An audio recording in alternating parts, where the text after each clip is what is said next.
Chapter 1054. A week later, Tilly brought a roster to Roland's desk in his office. How was it? Did the recruitment go well? Roland poured a cup of tea for her and inquired about her well-being. Facing this nominal sister, he had always felt a lingering sense of guilt. Unlike Anna, who took the initiative to tell him, Tilly was the first person to see through him that he was not Prince Roland. Although Princess Tilly subconsciously protected him when the flying demons attacked Neverwinter, which made him understand that she had completely accepted him as an ally, the guilt in his heart did not lessen at all. After all, he was the one who occupied Prince Roland's body. At first, he had planned to unreasonably confirm his brother's identity, but when Tilly did not pursue the matter, he felt a little uncomfortable. Of course, thinking about it was just thinking about it. He would not bring it up again and again. Those who wanted to get an answer in the end would mostly die on the way. He was very clear about this. Except for the number of people, everything else is going well. Tilly took the teacup and gently blew on it.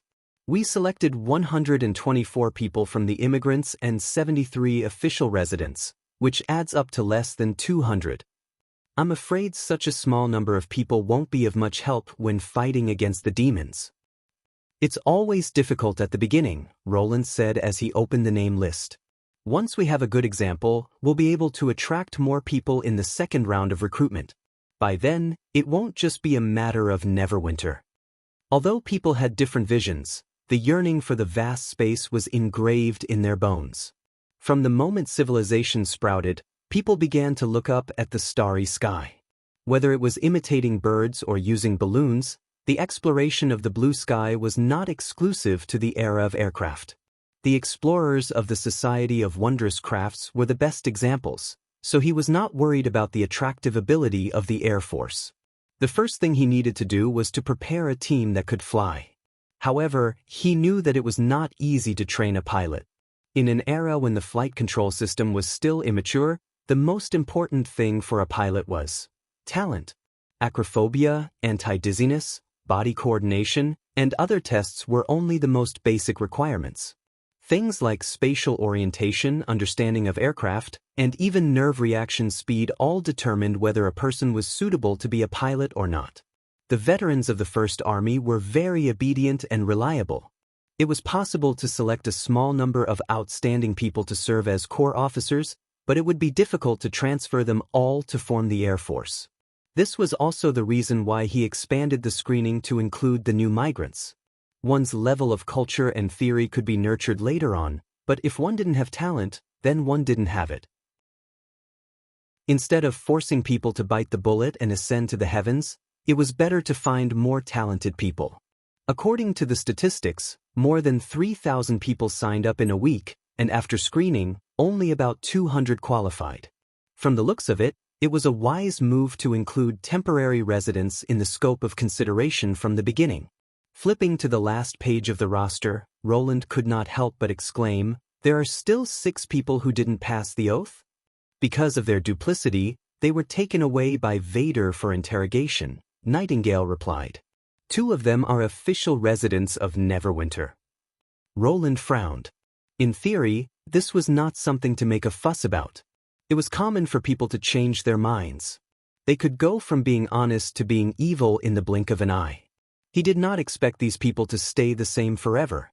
But when it really happened, he still felt an involuntary sense of disappointment. They could have followed him into a better new era. They could have even seen the threshold of the new era. But in the end, they gave it up at the threshold. Did you find out the reason? I wanted to report to you after a thorough investigation, Nightingale said lazily. They were all bribed by foreign merchants in the hope of infiltrating the army to get more information about firearms. The police department was dispatched, but they only caught the merchant's assistant who stayed in the hotel. So I asked Summer to backtrack and found a letter from the old king's city in the illusion. Judging from the content, the mastermind seems to be a noble. Anyway, now we know his whereabouts, appearance, and identity. Soroya's portrait has also been sent to Theo through the animal messenger. I don't think he can escape for long. Hearing this, Roland could not help laughing, and his previous unhappiness was swept away. Faced with such an unreasonable investigation mode, the rebels were really pitiful. Is there a problem? Nightingale blinked. No, you did a good job. Roland suppressed the corner of his mouth. Since they don't want to give up, the North Slope mine won't complain that there are too many people. It seemed that the old nobles had not completely given up. As long as he showed a little flaw, these people would come back from the ashes. However, this did not surprise him. After all, the nobles had been in theft for nearly 1,000 years, and they still existed in the other 3 kingdoms. It was impossible to make them disappear overnight. Well, Tilly coughed twice and brought the topic back to business. The problem of the people has been solved. Where's the plane? This problem, by the way, Evelyn recently made a batch of excellent chaos drinks. Do you want to try it? Huh? No. Tilly came to her senses instantly. We're talking about the plane. Don't tell me you haven't even made a prototype? Bullseye. Anyway, they have to learn to read and basic theories. If it's just a demonstration, the glider is also… No, Tilly interrupted righteously. Even if it's a glider, the modified version will be completely different from the previous one, not to mention a brand new plane. If I haven't even tried to operate it myself, how can I teach others? Those students are indeed far from flying, but I have to spend at least a month in advance to thoroughly understand its performance and make corresponding adjustments to the flight manual, not including the time for subsequent improvement. Since you've entrusted this task to me, I naturally have the responsibility to urge you to complete your due work. It was the first time for Roland to see Princess Tilly being so serious. He could see that she was indeed very fond of this big toy that could both fly and match her own ability. The only problem was that Roland had underestimated the difficulty of making a complete plane. Even if it was an old biplane, even if it only had one more set of power and fuel equipment than a glider, the complexity was multiplied. Moreover, this was the result of a lot of information in the dream world. If he designed it alone, he might not even be able to finalize a finalized plan in a few years. I see. He shook his head helplessly. In half a month, I'll come up with a finished product that can fly. Then it's a deal. Tilly smiled. By the way, where's the excellent chaos drinks you mentioned? Please let me have a taste. Strange. Nightingale muttered in a low voice after Princess Tilly left with a whole bottle of chaos drinks. What's wrong? Roland asked. She's called you brother many times in public, but she rarely calls you that when she sees you alone. Isn't it strange? Is that so? He was stunned. But why? I don't know. Chapter 1055. On the northeast border of the Kingdom of Dawn, in the Cage Mountain area. The higher they went, the more difficult it became. There were intertwined vines and giant trees everywhere. The thick canopies overlapped each other, and they could only see a little gray sky through the gaps. The only thing that comforted Ozima was that at least they did not have to fight against knee-deep snow. This place was less affected by the months of demons, so the mountain would not be blocked by heavy snow. If it was like the impassable mountain range, they could come again at the turn of spring and summer. However, this did not mean that it was easy to go through the deep mountains. When they stood at the foot of the mountain, the Cage Mountain was just a gentle slope, not even steep. But when they went in, they found that there was not even a small path, which was not suitable for a large group of people to climb. On the first day, they had climbed less than 2 miles, and 3 of them were injured. Sean, the king's personal guard, had no choice but to station the army in the small town at the foot of the mountain and only select a few elites to continue with her. Naf, a local guide, rather, a god's punishment witch, and Mar, a liaison from the Tokat family, together with Sean and Ozima, formed the whole team of this strange exploration team. It would be strange if it was not strange. The god's punishment which said that she was entrusted by His Majesty to take care of her. After all, it was inconvenient for her to travel with men all day long. But Ozima was sure that if she tried to escape, the god's punishment which would break her legs immediately. Although Mar Tokat was a liaison sent by the king of the Kingdom of Dawn, what was there to contact in the deep mountains and forests? Instead of staying in the town, he insisted on going up the mountain with them. Obviously, he had a purpose. If he had not been under the name of the Towcat family and helped a lot along the way, Sean would have thrown him back with a burlap bag. There was no need to even mention the prospecting team. This harmless prospecting team was armed to the teeth. Even their shovels could be used to cut people. When faced with the knights of certain lords, they looked like they would annihilate all of them with a single command. They did not look like a group of ordinary miners living at the bottom of society at all. None of them knew what they were looking for, including Azima. They were not looking for gold, silver, or copper. The only guide was the coin in her hand, which was made of an unknown material. Wait. The guide in front suddenly raised his hand and signaled for them to stop. Be careful, there's a trap here. Azima heard a series of clicking sounds behind her. She knew it was the sound of firearms being loaded. Over the past month or so, Sean had often talked to her about His Majesty's legendary achievements, and she had a basic understanding of the combat ability of this army. In fact, compared to Rother, who used to be a witch, she found that she preferred to stay with ordinary people. Rother, on the other hand, was much calmer. She did not even draw her sword as she slowly walked to the guide. Oh, is this a spear-throwing tripwire? Naf pointed to the top of a tree trunk. See? The spears are hidden there. If we accidentally touch the trap, those things will shoot us into sieves. Azima followed his finger and saw several sharpened wooden sticks sticking out of the branches and leaves. They seemed to be looking down at them coldly from a high place. If they fell on their bodies, they would definitely hurt their heads, necks, and other important parts. This was not a trap set by hunters, but more like a trap for people. Where's the trap? Sean asked in a low voice. You won't find them, said Naf, shaking his head. Every vine and twig under our feet could be part of a tripwire, and it would be difficult to destroy it completely unless we set the whole place ablaze. Then what should we do? Marl muttered. We have to take a detour, my lord. No, all of you step back, Rother suddenly said. Let me have a try. What did you say? Naf looked at the god's punishment witch in surprise. Hey, this is not a joke. However, before he finished speaking, the god's punishment witch had slowly walked into the dangerous area. The weeds were so dense that it was impossible to see what was under their feet without cutting them down. Before they went far, Azima heard a bang as if something had been pulled off.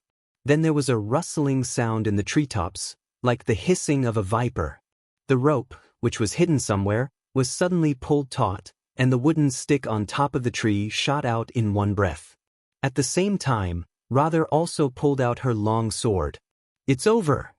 The guide immediately closed his eyes as if he could not bear to see the woman die on the spot.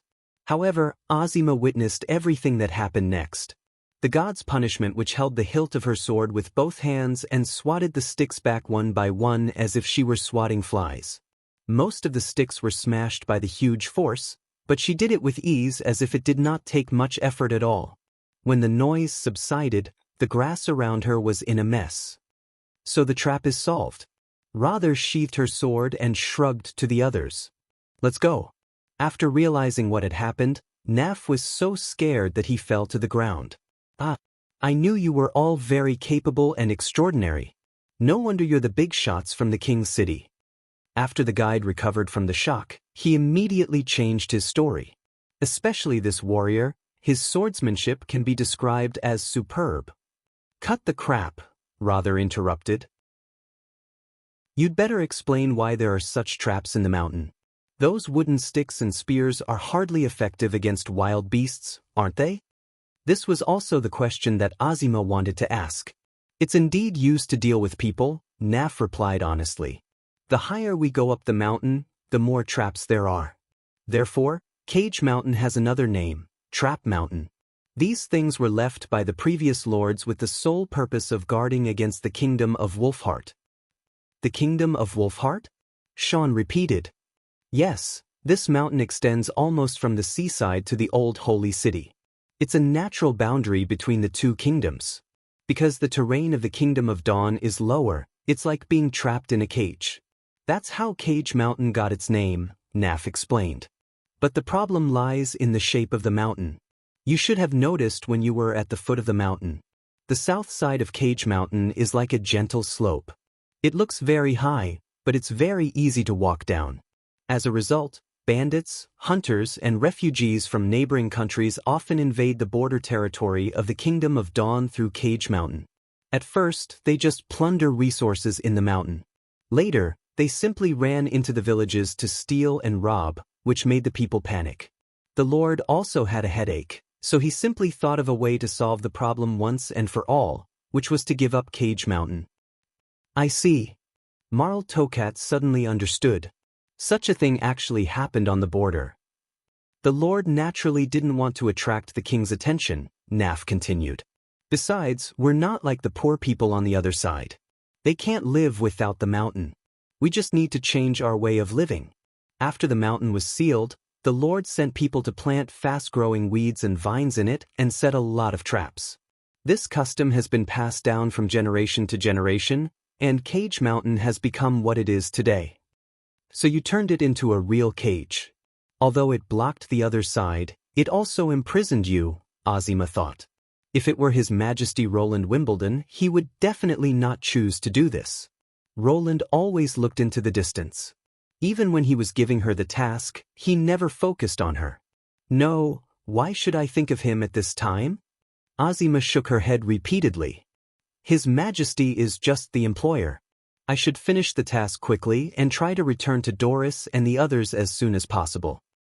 As the guide said, they encountered several more traps later, but they basically did not work on the god's punishment witches. Just as night was about to fall, Azima suddenly saw the green light on the coin suddenly flourish. Behind a dense forest, there was also a dazzling light source. There seemed to be countless light spots running back and forth between the two, forming a bright light bridge. This was the reaction of the source. She had finally found another source. However, when the exploration team followed Azima's instructions and passed through the dense forest, they could not help but be stunned. It turned out to be an abandoned building half hidden in the mountainside. The dilapidated stone gate was so deep that they could not see the bottom. The pillars on both sides were engraved with strange symbols, which obviously proved that it was not natural. Azima also widened her eyes in surprise. Didn't His Majesty say that she was looking for a strange ore? Chapter 1056. Oh, interesting. Rather said in a low voice. What did you say? Sean looked at her. What's interesting about it? It doesn't hurt to tell you, mortals. Rather grinned and said, the underground civilization has left relics all over the continent, so the Tequila have studied them a lot. As for these symbols, she walked to the mottled pillar and brushed off the dust. They're not the characters they used, and they have nothing to do with the magic characters made by the Union. Isn't it interesting enough to think of the history of the Four Kingdoms? Azima found that she did not understand at all. Although the meaning of each word was clear and unmistakable, she did not know what it meant when they were put together. To her relief, Marl, who was from a great noble family, and Naf, the local guide, also looked confused. They were not much better than her. Sean, on the other hand, revealed a thoughtful expression. I heard from His Majesty that the Four Kingdoms used to only have scattered villages and small towns, which could be regarded as the edge of the continent. The so-called history is that there is no history. If this relic is not left by the civilization of the Battle of Divine Will, then it means. At this point, he suddenly froze. In the past, there used to be unknown alien races living here? We can't draw a conclusion yet, Rather said with interest. It's unknown whether the underground civilization will split into tribes and create different languages. We can only get more information if we go in and have a look. Lord Sean, there seems to be a stone tablet here. A soldier who was inspecting the stone gate suddenly shouted. It seems to have our characters written on it. They immediately gathered around the stone tablet. They saw a piece of granite lying among the weeds. It was covered with moss, and only one side of it had been polished. It was difficult to find it without a careful search.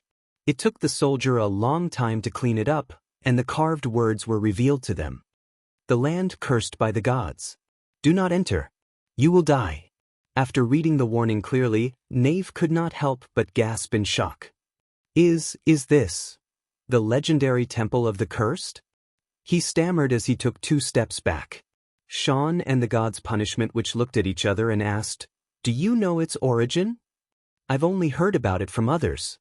It happened more than 100 years ago." Naf stared at the dark hole and swallowed. Didn't the local lord set up many traps to stop the kingdom of Wolfheart from crossing the Cage Mountain? Legend has it that a team led by a knight encountered a mountain rain while carrying out a mission. This kind of rain came and went quickly, covering the sky and covering the earth. When it fell, it could make people dizzy. So, the knight ordered them to find shelter from the rain, and they happened to find a strange temple. Oh! Rather raised her eyebrows. Did they find treasures after they went in, and the villagers were driven by greed and stole the treasures, only to be cursed by the gods and die tragically? You've heard of it too? Naf was surprised. Rather laughed. Mortals really haven't learned much. They've been doing this for hundreds of years, and it's still working. I bet this rumor was made up by the Lord in order to keep the treasures in the ruins to himself. As for those poor people, they were just used as evidence of the curse and were killed one by one. But they didn't die immediately. What? Rather frowned. The guide shrank his neck and replied cautiously, "After almost 10 years, they all died one by one, including the knight. It said that they were in extreme pain when they died, and even the skin on their faces fell off, revealing pieces of rotten flesh. They looked so hideous, and this is also the source of the curse. To prevent misfortune from spreading in the territory, the Lord ordered that no one was allowed to go near that area, so now no one knows its specific location." "Are you sure?" Rather walked to Naf and put her arm on his shoulder. Looking at the arm that was thicker than his thigh, the guide's face turned pale. "I heard it from the tavern. I'm sure it's not a lie. My lady, if you don't believe me, you can ask someone else. If there's a problem, then the rumor itself must be wrong. If they died after so long, then it doesn't make sense that they were killed," Azima thought. Besides, if it was common for the knight to conspire with the Lord to frame the villagers, it was another thing to kill the knight as well. The latter was a noble. No matter how small his family was, he couldn't be executed without a trial. "Is it really a curse from the gods? How about we go back to the town first and make our next move when we get more information?" Marl Tokat, the liaison officer, suggested. "Next move?" Naf looked at Sean in disbelief. "Did you come for the Temple of the Cursed from the beginning?" "No, it's just a coincidence." Rather let go of Naf. "What do you think? As His Majesty's trusted guard, I don't think you'll run away, right?" "Of course," Sean replied calmly. "Accomplishing His Majesty's task is the first priority. Now that the goal is right in front of us, there's no reason for us to turn back." "Very well, then let's go in and meet the so-called gods." Rather grinned grimly. "But we can't just go in without any precautions." Sean shook his head. "In fact, His Majesty also mentioned that we might encounter danger when we get close to the source. He even foresaw this." "Yes," Sean turned to Azima and said, "After you left that night, His Majesty told me something alone. He said that we might encounter 2 situations. One is that the source is exposed on the surface. In that case, we don't need to do anything. We can just seal off the scene and report directly to Neverwinter. The other is that the source is located in an underground mine. The deeper the cave, the more dangerous it is. Therefore, if we encounter the second situation, we need to take precautions in advance. Although this isn't a mine, it fits all the characteristics of a mine." Then he snapped his fingers at the soldier. "Bring the things here." The 2 of them quickly unloaded their luggage and took out 5 snow-white coats from within. Rather squatted down and curiously flipped through the coats. "They're just ordinary leather coats." "Not with a mask," Sean said. He picked up a coat and put it on. Azima found that this was the only way to describe it. The coat was seamless from top to bottom and did not even have a button. It was more like a human-shaped pocket than a coat. After putting it on, only Rather's face was exposed. His hands and feet were wrapped in the coat, which looked very weird. Then he put on a transparent mask to fill the last gap. A fist-sized iron can was fixed in front of the mask, which looked like a pig's nose. Chapter 1057. The guide and the liaison immediately declined the invitation, especially the former, who had unknowingly moved away from the entrance. If not for the soldiers watching him, he would have run away. Rather, however, did not choose to wear the weird suit. I don't need it. I'll keep one as a backup. Are you sure? Sean frowned.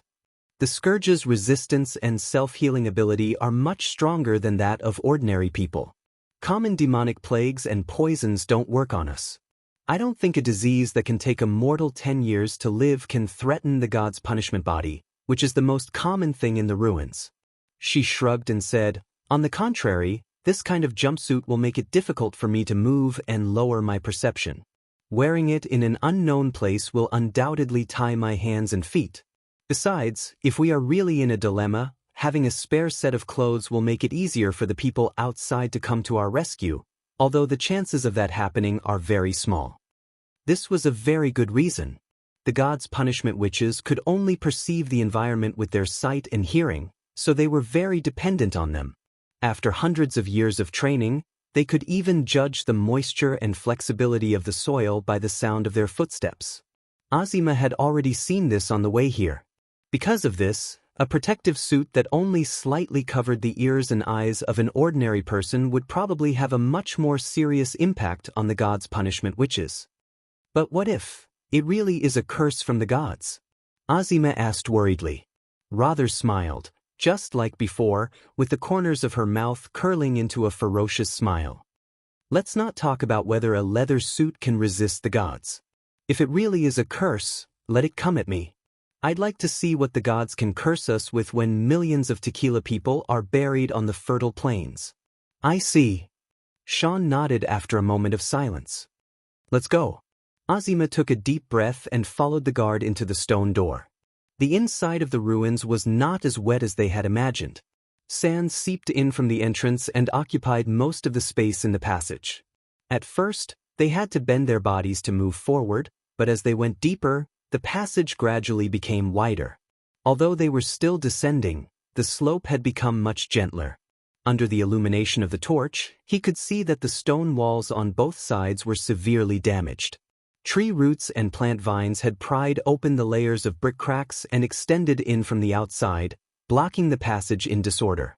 Rather, who was at the front, hacked and hacked with her axe, clearing a path for the others. Had it not been for the gods' punishment witches, it would have taken them more than half a day to get down the slope. It's true that this place has been abandoned for a long time, but it's not exactly like what Naf said. It's not closed because of the team's curse, Sean said suddenly. At least for a period of time, it should be frequented. What did you see? Rather asked curiously. There are torches on the wall. He pointed to the middle of the wall. The lines on the chiseled surface are much clearer than on the wall, which means that the two were formed a long time apart. If it's just a temporary shelter from the rain, they don't have to leave a torch on the wall every 10 steps, do they? There was no doubt that it was necessary to chisel the torches only when people needed to come and go frequently and for a long time. As I said, as long as there are treasures, how can the local lord not be interested? Rather sneered. That mortal guide may not be lying, but the rumor itself has been altered. What I'm worried about is whether the thing His Majesty wants us to find is the treasure he mentioned. Sean said thoughtfully. If there are many sources, how many have been transported over the past 100 years and where have they been transported to? According to His Majesty, that's the key to the creation of the glory of the sun. We can't let it fall into the hands of others. We can't come to a conclusion until Miss Azima takes us to the first source. Rather suddenly paused. I think we're not far from our goal. The soil under their feet finally receded, revealing the buried stone steps below. The group of people immediately sped up a lot. About half an hour later, the ground in front of them, which was illuminated by the torch, was suddenly swallowed by darkness, as if there was a black wall that isolated everything. That's... Azima said in surprise. A big hole. Rather walked into the darkness with the torch in her hand and immediately disappeared without a trace. Sean followed her. Please watch your step. the soldier in charge of guarding the rear reminded. Okay. Azima took a deep breath and walked into the darkness. Before she agreed to His Majesty's request, she always thought that she was brave. But now it seemed that she was not as brave as Sean and Rother. Perhaps it was because of this gap that she had never made up her mind to leave Sleeping Island. To put it bluntly, it's just cowardice. Nightingale's words echoed in her ears again. But this time, it was not simple sarcasm, but a different meaning. Darkness enveloped her. After a few breaths, her eyes finally adapted to the thick darkness. The torches of the two people in front of her were reflected in her eyes again, but the light seemed to have shrunk a lot, leaving only a dim orange-red circle. Is this the bottom of the ruins? Rother looked around and at the same time, a faint echo came from above her head. It's not that big. It's no more than 200 steps. Can you see the boundary? Sean asked. It's nothing for us. As long as we stay underground for hundreds of years, we'll either adapt to the environment or become completely blind. At this time, Azima finally understood what Sean meant by a big hole. After entering through the passage, as the space suddenly expanded, the light lost the reflection of the stone wall and became much dimmer. Moreover, there was a certain angle between the passage and the cave, so the people walking in front of her seemed to have suddenly disappeared. How far is the source from us? Rother looked back at her. Azima hurriedly took out the coin from her pocket, and a green light instantly filled her vision. From the dome to her feet, countless emerald light spots flowed cheerfully, outlining the entire ruins. It seemed to be a fictional world. The dark underground, which was originally boundless, became clear and bright. With the outline of the light spots, she could even see the shape of each floor tile. The surrounding walls were engraved with grotesque fluorescent murals. It was a scene that she could not describe in words. The content of the murals was crazy and chaotic, definitely not the work of human beings. Below the murals were rows of iron cages, in which bones were piled up like mountains.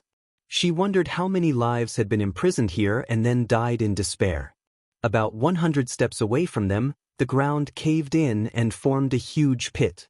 A dazzling beam of light rose from the pit and intertwined with the coin in her hand, but it was many times brighter. It was the first time she had seen such a spectacle. Azima? Seeing that she did not answer, Sean also turned around. Are you okay? Azima could not help but feel a little dry in her throat. She licked her lips and replied with difficulty, We have arrived. You mean you found the source? Rother spread out her hands. Where is it? We are now in the source. Chapter 1058. Your Majesty, there's an urgent report from the Kingdom of Dawn. The guard walked into the office and placed a thick sheepskin bag beside Roland's mahogany desk. According to the messenger, Sean asked them to send it here. Roland could not help feeling excited. He put down the biplane blueprint in his hand, stood up and said, Take it apart and have a look. It had been almost 2 months since the exploration team left Neverwinter. The last time he received news from them was when they crossed the border of Grey Castle. Roland was quite worried when he learned that the source was not in Neverwinter. After all, mining and transporting ores was a long-term process, and the First Army's mobility was limited. The farther away from his sphere of influence, the more difficult it would be to control the plan. Now that he finally got a reply, he naturally cared about it. But what made him feel strange was that the parcel was so big that it almost reminded him of the express mail in the modern world. Whether it was found or not, a piece of paper could explain the situation. What kind of situation did the exploration team encounter to make Sean send such a big parcel back? It's full of paper. Nightingale probably saw his confusion and whispered in his ear. Paper? Roland tilted his head and asked in a low voice, Has your ability evolved to see through objects? I wish so, but unfortunately I haven't. Nightingale said lazily, I just put my hand into the bag when they came in. So that's why. Her alertness is really... Wait, Roland suddenly felt that something was wrong. When Evelyn came in with new chaos drinks, or when the chef came in with a snack cart, would she also touch them like this? By the way, The amount of afternoon tea seemed to be a little less recently. Your Majesty, it's full of paper. The guard's words interrupted his thoughts. And most of it is covered with ink. What kind of new report is this? Roland looked inside and asked, Is there no letter that can be read? Please wait a moment. The guard poured out all the things in the sheepskin bag and finally found something new. There's a letter sealed with wax at the bottom. Give it to me. Then these blackened papers, spread them out on the floor, he ordered. Sean can't go to the trouble of bringing back a bunch of useless things. Roland returned to his chair and opened the envelope. Judging from the date, it should have been sent a week and a half ago. Just like the bag, the letter was unusually long, at least 10 pages long. It was hard to imagine that a prospecting result would require such a lengthy description. Perhaps this was also the reason why the other party used the emergency method but did not use animal messengers after entering the northern region of Grey Castle. Your Majesty, Miss Azima has found the source you're looking for. It's at the northeastern junction of the Kingdom of Dawn and the Kingdom of Wolfheart.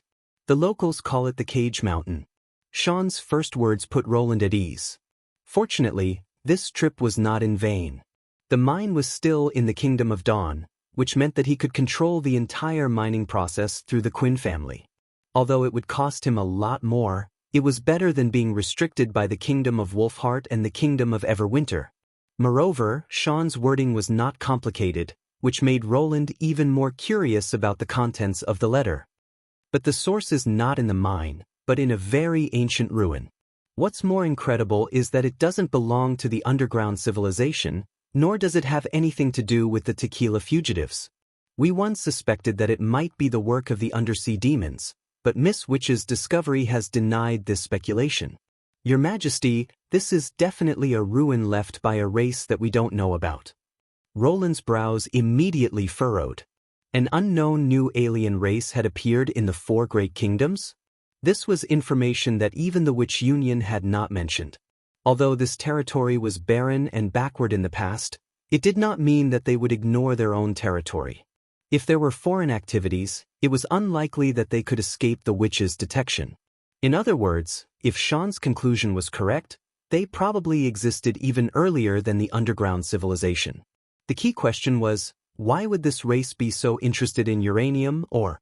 He continued to read. The builders left a large number of murals on the stone walls at the bottom of the ruin.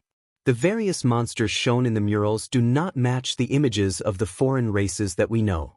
Based on our speculations, Miss Rother and I believe that this building is very likely to be a place of execution. Not only is it located on the source of the mine, but the builders also baked the ore into bricks, which were used to pave the walls and floor. Azima found the same element in every corner of the ruin. Even the murals used a large number of mineral materials. Around the bottom, we found a large number of cages and bones, which are also reflected in the murals. They seem to have imprisoned a large number of enemies here, including not only the foreign races, but also their own kind that looked like the executioners. They then used the power of the source to torture their enemies, as if doing so could please their god. I have copied as many of the murals as I can and sent a messenger from the Tokat family to Neverwinter.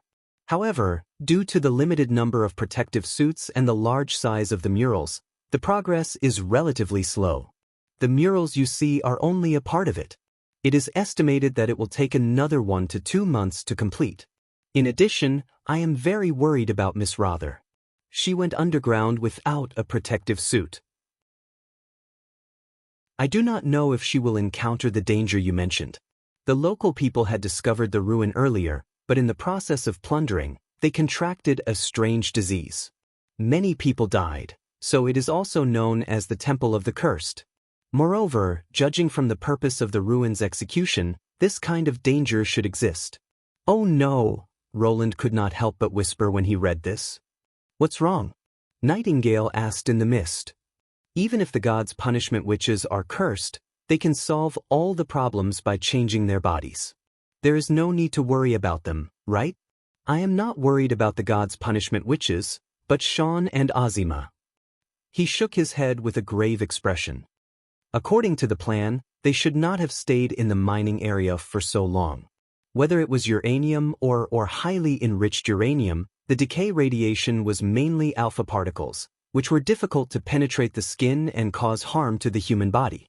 However, this did not mean that it was the same in the mining area. Considering that these radioactive elements had existed for hundreds of millions of years, some of them had decayed into more dangerous elements, such as radon, the situation became different. The half-life of radon was only 3.8 days. Radon itself was a gas, so it was very easy to be inhaled into the body and cause internal irradiation. Therefore, it had to be shielded. The protective suits he prepared for the exploration team were designed for going deep into the mining area. The full protective suit could effectively isolate a variety of highly toxic elements from the decay of uranium and the activated carbon mask could absorb radon and other toxic gases. As long as they did not stay in the mining area for a long time, they could basically guarantee their safety. However, it would be different after a long time. The adsorption of carbon particles was limited, which meant that those who participated in the copying of the murals might inhale radon gas that exceeded the safety standard and receive excessive ionizing radiation. Chapter 1059. In addition to recalling Azima and Rother, Roland also wrote down follow-up arrangements. Safe uranium mining was a time-consuming and laborious task. Not only did it require detailed working procedures and setting up monitoring nodes, but it also required the workers to have a certain understanding of their own work and meticulously follow the rules. In the face of the imminent threat of war, Roland naturally did not intend to follow the usual routine. The North Slope mine was a good example. He directly purchased death row prisoners from Duke Quinn and stuffed them all into the ruins. There would be no pay, no holidays, and no protective measures for them. As long as they promised to work for 10 years, they would be released. Roland believed that those people would make the right choice between the gallows and a slim chance of survival. The lords would also be happy to exchange the lives of these scumbags for extra income. In this way, the 100 soldiers of the exploration team only needed to be responsible for supervision and vigilance, and the requirements for protection were greatly reduced. Sean was undoubtedly the most suitable candidate for management. Finally, at the end of the secret letter, Roland specifically asked his guards to find out the whereabouts of the treasure that people brought out of the ruins 100 years ago. After all, there were a few doubtful points in the rumor that concerned him. This race, which had never been recorded in history, seemed to have an inexplicable worship for radioactive elements. They used or to make bricks to build sacrificial temples, used it to torture their enemies, and even swallowed the ore. The remains that were filled with green fluorescence in Azima's eyes were proof of this. Although it was not clear whether their extinction was directly related to this worship, it should be very appropriate to call them the radiation race. Of course, the world was so big that it was not unusual for any kind of civilization to appear. What was really strange was that whether they went deep into the mines or used or to make bricks, it was impossible to cause flesh and blood ulceration. Even if they lived in the mines and were exposed to all kinds of decay radiation for a long time, the only result was a sharp increase in the incidence of cancer. They could have lived for 80 years, but in the end, they only lived to 66. After all, the efficiency of releasing nuclides by natural decay was too low. According to the rumor, the unlucky people who died tragically did not seem to have died of cancer or mutation complications. Instead, they seemed to have been affected by strong radiation. In order to meet the latter condition, only high-purity nuclear matter could be achieved, and a large number of neutrons and hard gamma rays could be produced in an instant. However, this situation did not seem to be a level that the radiation race could achieve. Roland did not rule out the possibility that the rumor itself had distorted the truth, but there should have been more than one person who knew about the tragic situation of the villagers at that time. If it was true, the problem was likely to lie in those treasures. Only in this way could the ruins take on the role of the execution altar. Otherwise, every prisoner could live for more than 10 years before they died. If the altar was not built into a high-rise apartment building, it would not be able to accommodate so many people. It was a pity that 100 years had far exceeded the retrospective period of Asia. It was almost impossible to completely know what happened at that time, so he could only let Xiaoan try his best. He vaguely felt that the truth behind the rumors might not be that simple. After Honey took the letter away, Roland walked to his desk and carefully looked at the mural rubbing that was spread out on the table. Although the distorted ink images were full of weird and absurd things, he could still roughly recognize the subject and the object. Most of the subjects were located in the center of the paintings, with large and delicate outlines, representing the owners of the ruins. The objects were much smaller, filling in every corner, and Roland could feel the pain and fear from their ferocious expressions. This was probably the common characteristic of all intelligent beings. They always regarded themselves as the protagonists in the historical records. As Xiaoan said, both the subject and the object had nothing to do with the known alien races such as demons, demonic beasts, and the undersea civilization. Their shapes were really a bit weird. Some were like matchsticks, with limbs and tails indistinguishable. Some were like wriggling protozoa, with all the organs hidden in the brain. The contents of the murals were not all related to the execution. Several of the rubbing depicted the scene of the subject and the object fighting. They seemed to be able to fly with the wind by expanding their bodies and take advantage of high-altitude maneuverability to land behind the enemy on a large scale to achieve a two-pronged attack. The towering defense line did not play any role. The city was turned into a sea of fire, and the object was defeated. As long as one could distinguish the respective positions of the characters, one could roughly understand the events described in these seemingly crazy records. Roland's eyes suddenly stopped on a picture. What's wrong? Nightingale noticed his strangeness. Do you feel that the scene in this rubbing seems to have been seen somewhere before? He walked to the painting and squatted down. It was the last part of the description of the war, countless matchsticks combined as one, as if they wanted to fight to the death, but were still beaten to the ground by the subject. Blood surged and converged into a huge lake. The surviving enemies fled to the seaside, but were all killed by the subject. Their bodies even piled up into a small hill in the sea. Well, Nightingale looked at it for a long time and said, except for the more ink used, it seems to be no different from other drawings. All right, combat ability and art appreciation ability were indeed natural opposites. Roland put his hand on his forehead and said, help me get a map of the southernmost region first. Got it. The latter did as he was told and handed him a thick stack of maps. At the same time, he also handed him a dried fish. Roland bit the dried fish and kept moving his hands. Soon, he found a bird's-eye view of a part of the Endless Cape. In order to determine the location of the festive harbor, he had asked Lightning and Maggie to draw a detailed map of this place, so he still had an impression of it. When he put the two maps together, he suddenly felt a layer of goosebumps on his back.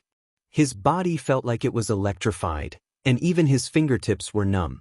The outlines of the two maps overlapped.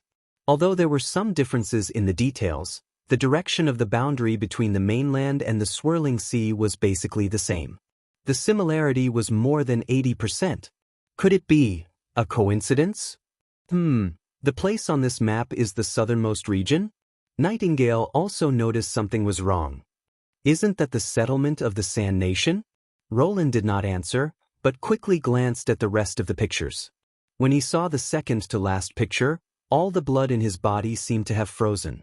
More than 10 main bodies were gathered on a high platform, forming a large circle around each other. An irregular polyhedron floated in the middle of the circle, with countless strange tentacles dancing on its surface, like the hair of a snake demon. Sean had not seen this scene with his own eyes, so he naturally did not know what was shown in the picture. But Roland knew. Chapter 1060. In the dim dungeon, the light from the fire cast a shadow on the wall, which looked like a branch of a tree. There was no struggle, no cry of pain or begging for mercy. Only when the whips intertwined with the shadow would the shadow shake and let out a low hum. But this hum would soon be covered by the next lash of the whip. Crack! Crack! The shadow and the flickering light overlapped, and the dull sound of the whip seemed to be the only sound in the silent dungeon. After more than 10 lashes, Earl Lorenzo finally said, "Enough, stop." The executioner hurriedly stepped back. The back of the woman hanging on the scaffold was scarlet, and the crisscrossed whip marks were old and new. Obviously, this was not the first time she had been tortured. From the fine beads of sweat that appeared on her nose and arms, this type of pain wasn't completely useless. It was just that the other party used her willpower to suppress all of the cries into the depths of her heart. What? You still don't want to tell me where the holy book is? He walked up to the woman, clasped her chin, and forced her face up. She had a beautiful face, which was rare in the Judgment Army. Even though she had been imprisoned and tortured, it did not make her look any less beautiful.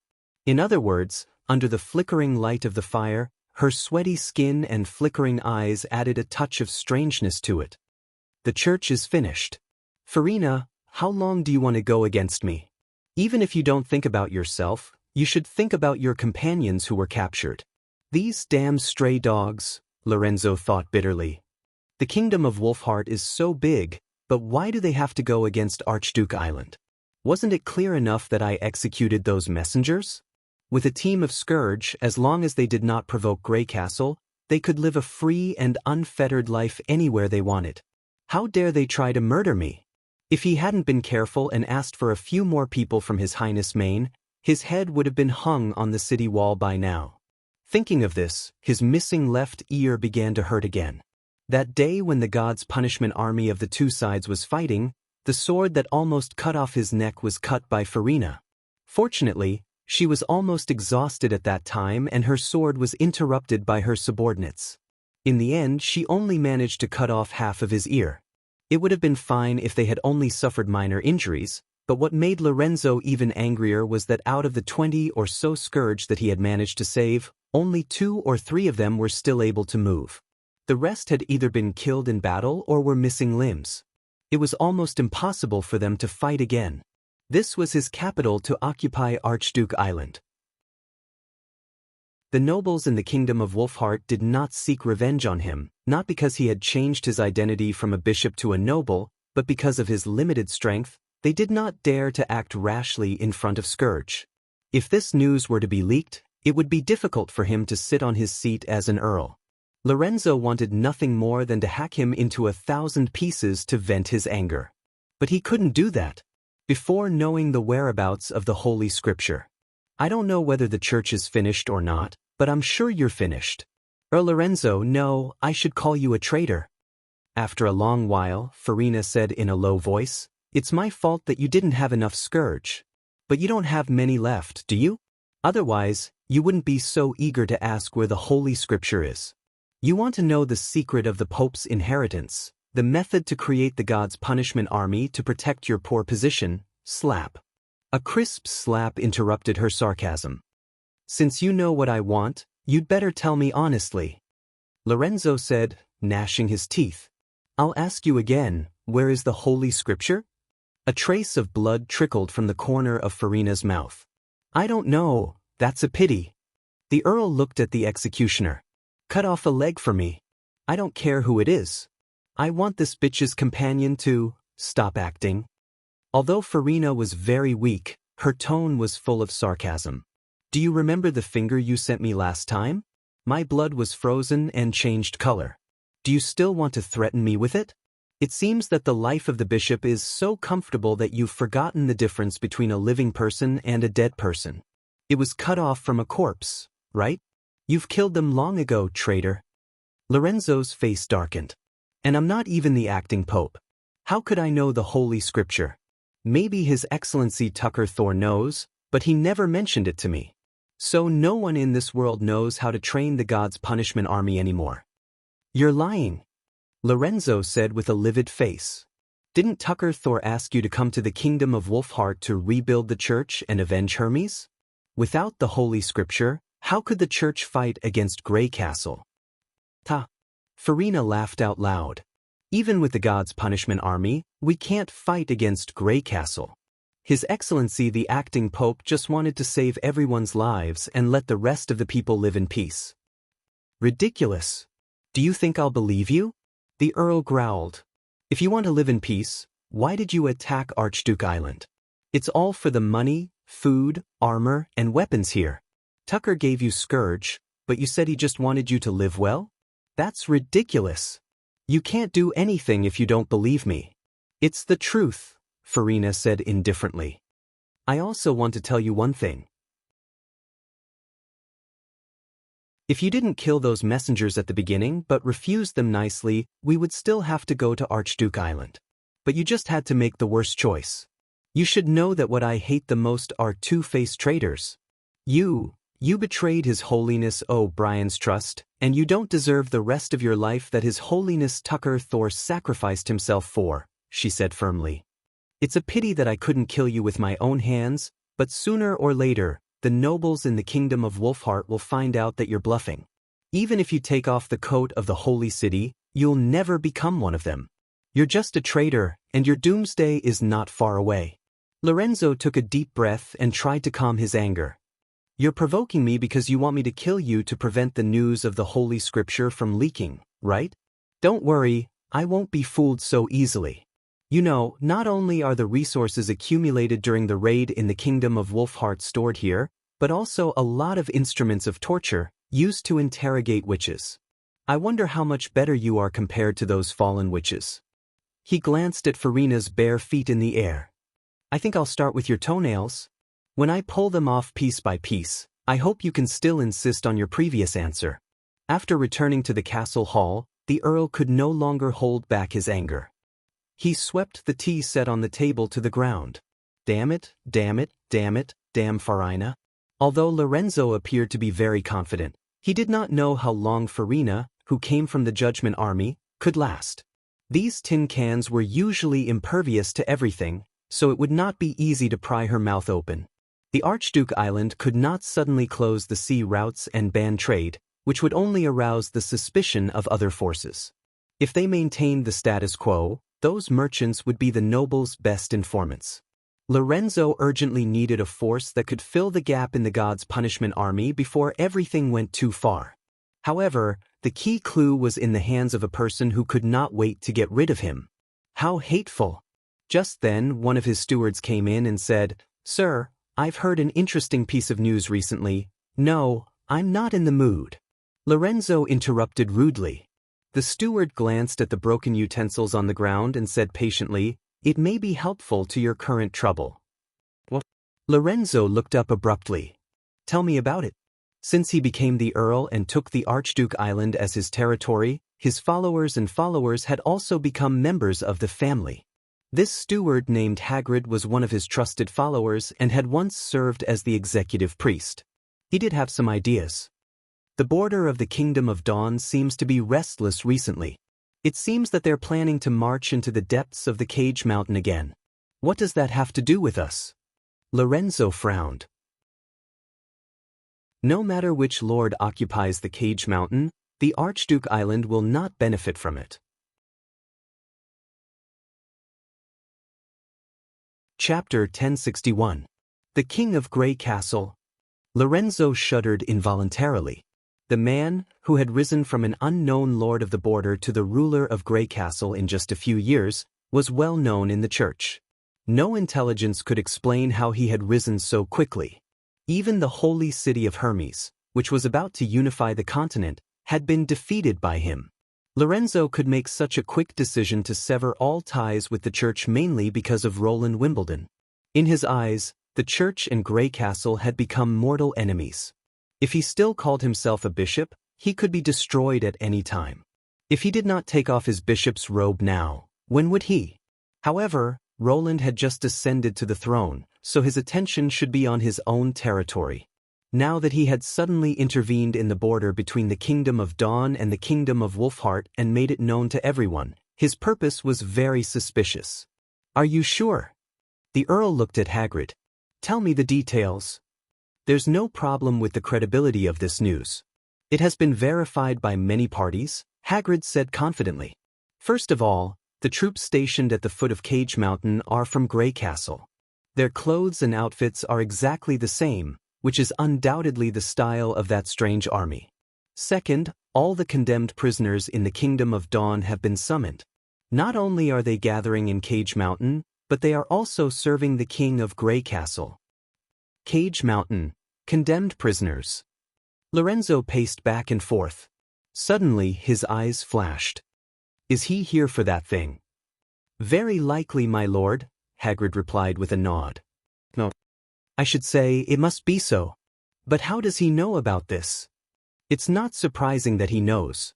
The person who discovered the ruins only relied on luck. I've always believed that those ruins don't exist in isolation. They may have some kind of connection. And Roland happened to be ahead of everyone else. Although the church had not been able to find out exactly how Prince Greycastle rose to power, there were several theories circulating among the church. Putting aside the nonsense such as the incarnation of God and the spokesperson of the devil, there was one explanation that had a lot of believers. He had obtained the inheritance of a certain relic, and since then he had mastered incredible power. Even though the 3 archbishops did not care about this, there were many believers who believed that this was the truth. Lorenzo was one of them.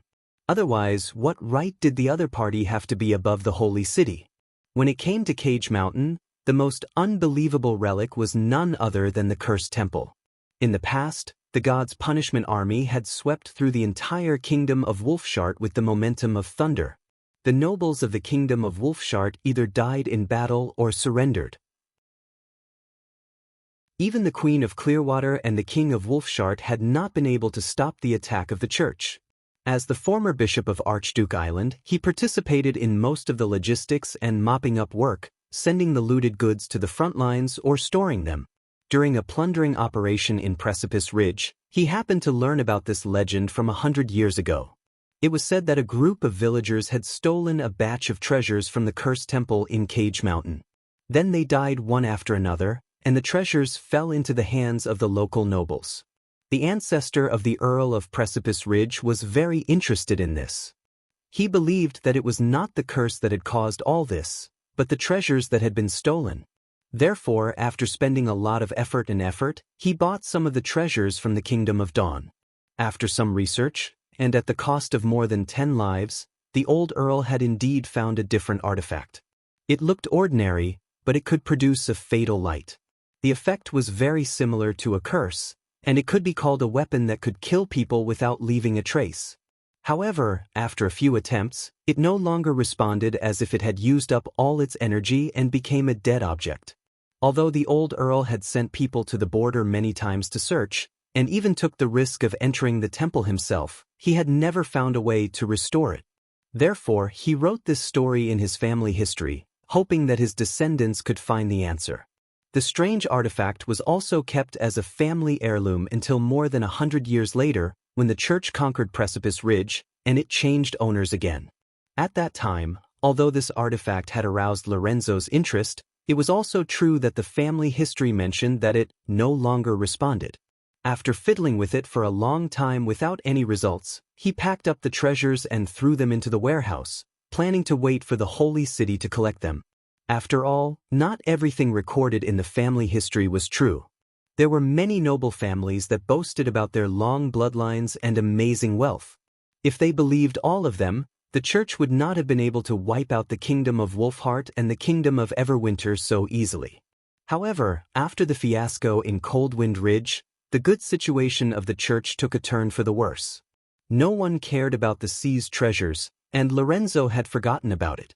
Now that the steward mentioned it, Lorenzo suddenly remembered it. If the king of Greycastle also came for the treasures in the Cursed Temple, then it was much more credible. The Earl could not help but feel a little excited. Go on. Yes, sir, Hagrid nodded. Assuming that Roland Wimbledon got the information about the treasure from other ruins, then it's very likely that he knows how the treasure works, or even how to restore it. If we can find out this information, we can replace Scourge. That was right, a weapon that could release curses. Its deterrence would definitely deter the nobles in the kingdom of Wolfheart, and Archduke Island would have more time to find the holy book. Lorenzo stomped his feet. Follow me to the warehouse now. Sir, I have to make sure that the treasure is still on Archduke Island. Since it's so important, we can't let ordinary guards guard it. To prevent the news from leaking, Lorenzo and his steward searched the warehouse for half a day. After eating a belly full of dust, He finally found the bag of treasures in an inconspicuous corner. The Earl was glad that he did not ask for help from a third person. He opened the burlap bag and immediately noticed the strangeness of the treasure.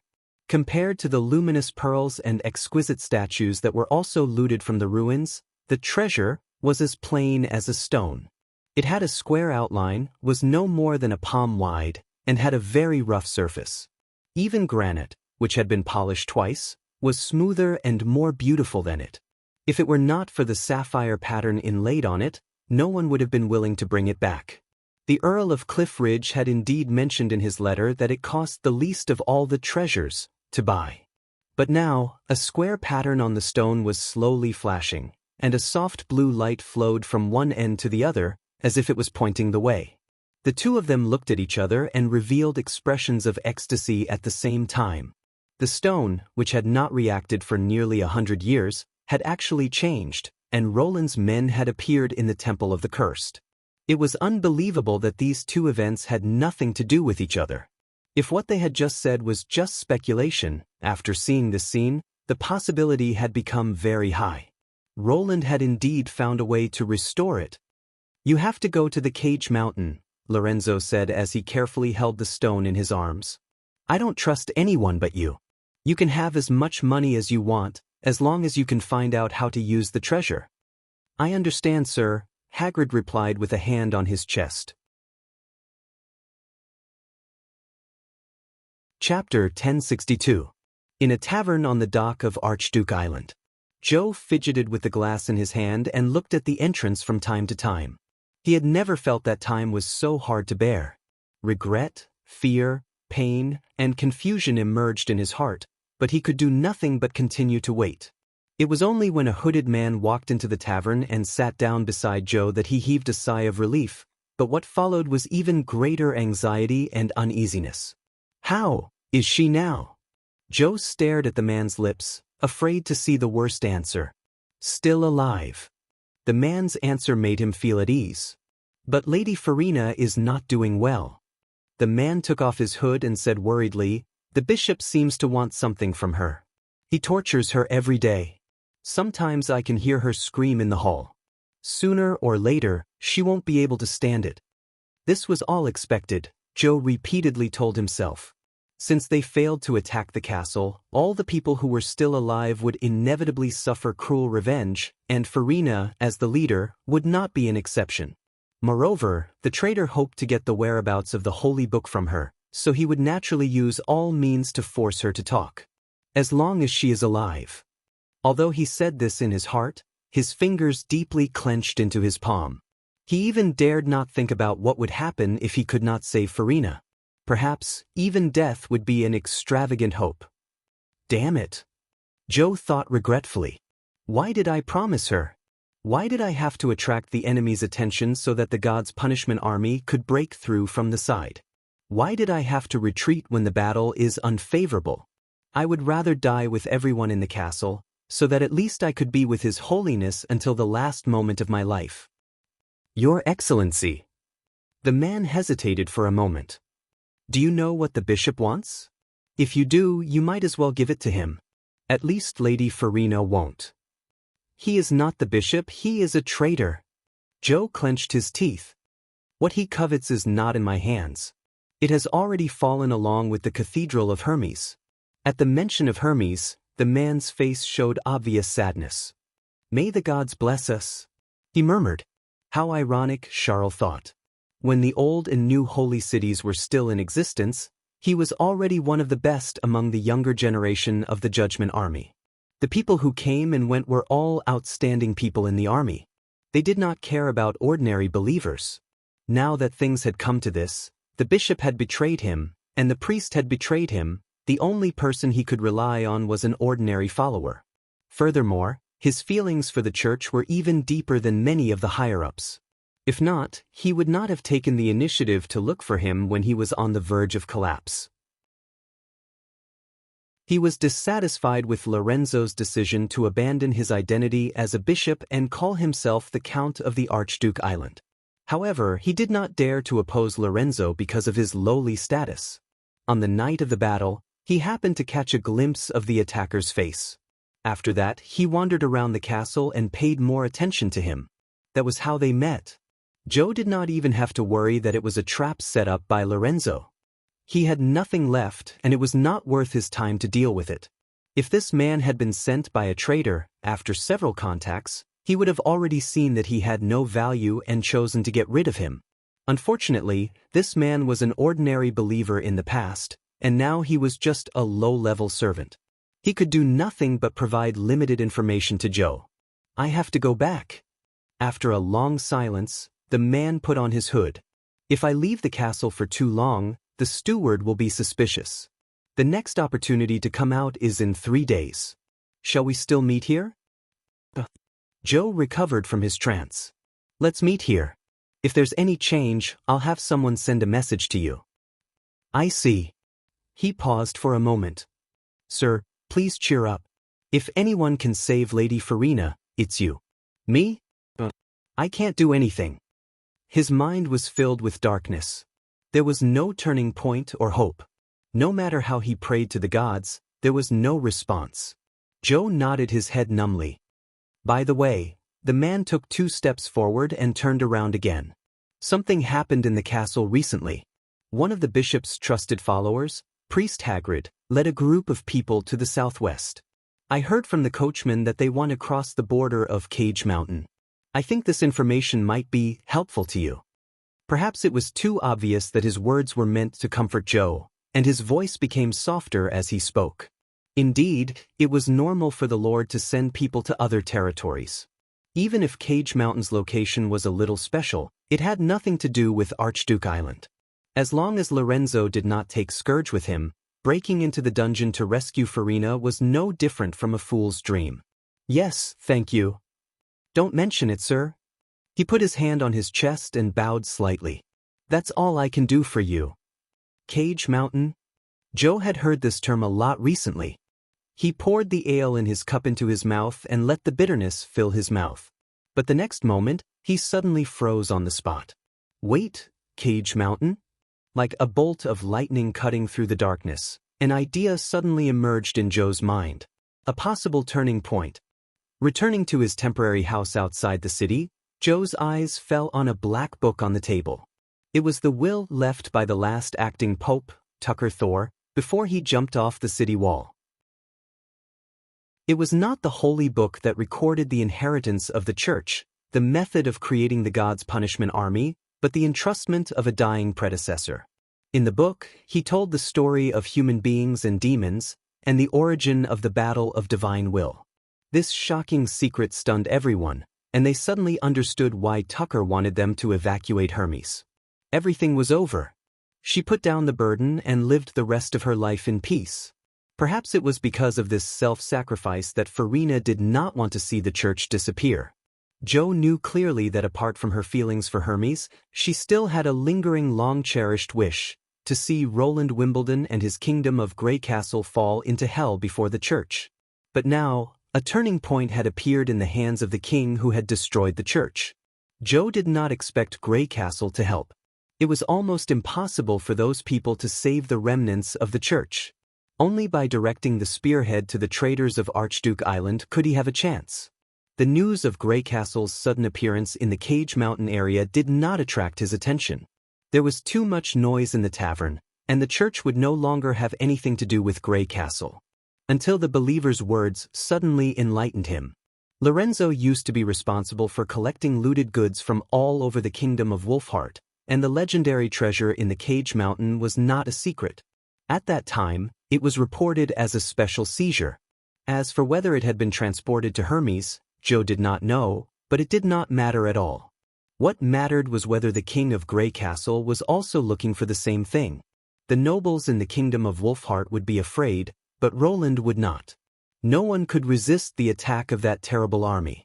As long as he could get rid of the traitors through their hands, he would have a chance to save Farina in the melee. Even if he could not save Farina, it was better to be captured than to be tortured endlessly. Joe took a deep breath. If the outcome really reached that step, he would no longer hide in the dark. At least he could be with her until the last moment of her life. Because he had always loved her. since the day he joined the Judgment Army and met Farina.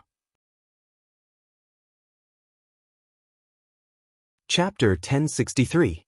2 weeks after receiving Sean's urgent report, the sun once again appeared in the western region of Grey Castle. The months of the demons ended without any warning. This was probably the most peaceful months of demons in hundreds of years. There were no demonic beasts or gunshots. The snowfield outside the city wall was empty and flat. The thick snow reflected the dazzling golden light under the sun, like a flawless mirror. Therefore, this year's Victory Day was particularly lively. Many residents walked into the field before the snow melted, dug out a ball from the knee-deep snow, and brought it home to boil and drink, both for celebration and as a memorial. Only a few people knew the undercurrents surging under the calm. Third Border City, Book Grotto. Roland received the expected reply. There are no records of this, not even the documents left by the underground civilization. Celine leaned tiredly against the corner, surrounded by opened ancient books. The first record of the southernmost region was about 860 years ago. It was a travel book, probably written by a witch who moved quickly. There were only a few words about it, but it can be confirmed that the Endless Cape was already a desert at that time. It was the first time he saw Sarcoma look so tired. The 3 senior witches rarely sat down. They usually hung on the dome by relying on their main tentacles, and their thin tentacles were always dancing. But now, all the tentacles were hanging down, covering the surface like fur. At first glance, it looked like a radish that had just been pulled out of the soil. Maybe you should rest for a while. I want to, but my body can't stop at all. Celine smiled bitterly. Your discovery is too amazing. It can be said to have subverted the Union. No, the entire recorded history of mankind. This was also the reason why Roland had long expected the answer. If there was a relevant discovery in the Union era, it would be impossible not to leave a word or two. After all, it involved the battle of divine will.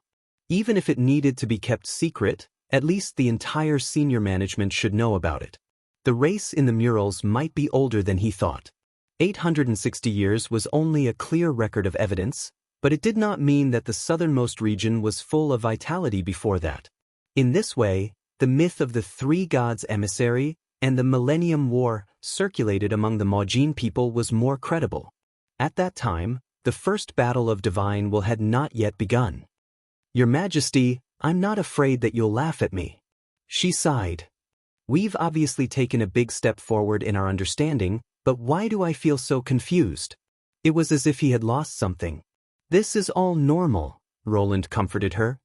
As the saying goes, the more you know, the more you realize that you know nothing. In the end, all the doubts can be summed up in 3 questions. Oh? Which 3? Pasha asked curiously. Where am I? Who am I hitting? Who is hitting me? The sea of consciousness was silent. Ahem, all right, I just want you to relax. Roland coughed twice. The real answer should be who I am, where I come from, and where I'm going. Where do I come from? Where do I go? Pasha murmured. Indeed, these 3 questions seem very simple, but if you think about it carefully, they are not so easy to answer. If you change your position slightly, you will get a completely different answer. Oh, have you become muddled from reading too many books? Alkia could not help but interrupt. What's so hard to answer? I'm Alkia, from Tequila, and I'm going back to Tequila in the future. Isn't that enough? I think you're just fooled by him. This is why I sometimes envy you. Celine put her main tentacle on her head weakly. Sometimes, being simple-minded is also a kind of happiness. Pasha laughed and shook her head. Thank you very much. This does make us feel a lot more relaxed. But your reaction really surprised me. Not only are you calm, but you also consider our thoughts as if you're not surprised at all. Because this world is full of uncertainty to me. Roland smiled noncommittally and changed the topic. Since we've confirmed the unknown battle of divine will and the existence of a new race, let's have a meeting. Such important news, the sooner everyone knows, the better. As you wish, Your Majesty. Pasha bowed her main tentacle and replied. The internal meeting was soon held in the castle's reception hall. The level of confidentiality was classified as top secret. The participants were all representatives of the United Front, and even the Minister of the Administrative Office was not invited. When Roland announced this unexpected discovery, everyone had a look of disbelief on their faces. He also gave them a 10-minute buffer, which was rare for him, so that they could whisper to each other at will. The battle of divine will was not unique to humans. It was very likely to be a special state of affairs, which was completely beyond everyone's imagination. If it wasn't for him, no one would have believed him. After the hall gradually quieted down, Tilly was the first to stand up. If this is really the battle of divine will, then where are the victors? Not demons, sea monsters, underground civilization, and definitely not humans. Where are they now? This was also the first question that popped up in most people's minds. Roland looked at Pasha behind the light curtain, and the latter nodded. I don't know if you still remember, in the records of the underground civilization, there are 2 sentences. Magic power makes us extraordinary, and mastering magic power is the ladder to pursuing the divine will. We might as well assume that all the participants in the battle of divine will can use magic power.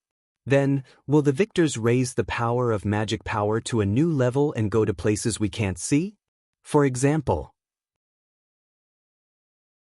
the world in the sky. This was also the speculation that the 3 senior witches had racked their brains to come up with. Although Roland felt that there were many loopholes, it was better than a simple, I don't know. After all, not knowing meant nothingness. According to common sense, the more powerful a civilization was, the longer it would leave traces. The ancients used thatch and mud to build houses, which would be weathered into dust after 1,000 years. However, the concrete buildings of Neverwinter, even after 1,000 years, could still leave their outlines. A civilization that could win the battle of divine will but disappeared after the war, and their existence could only be known from scattered ruins. This undoubtedly made people think in a bad direction. If the victory could not reverse the fate of extinction, it would probably affect everyone's determination to go to war. Based on Tequila's speculation, Roland could at least set a goal for himself. So the content recorded on the murals is at least 1,400 years ago? Edith pondered for a while.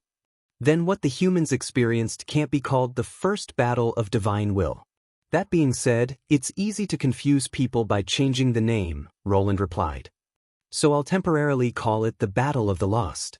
As for how many times we've fought it, it's not important. Your Majesty, Barav hesitated.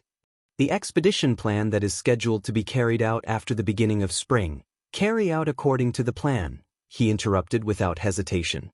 No matter how many unsolved mysteries there are in the Battle of Divine Will, we must move forward.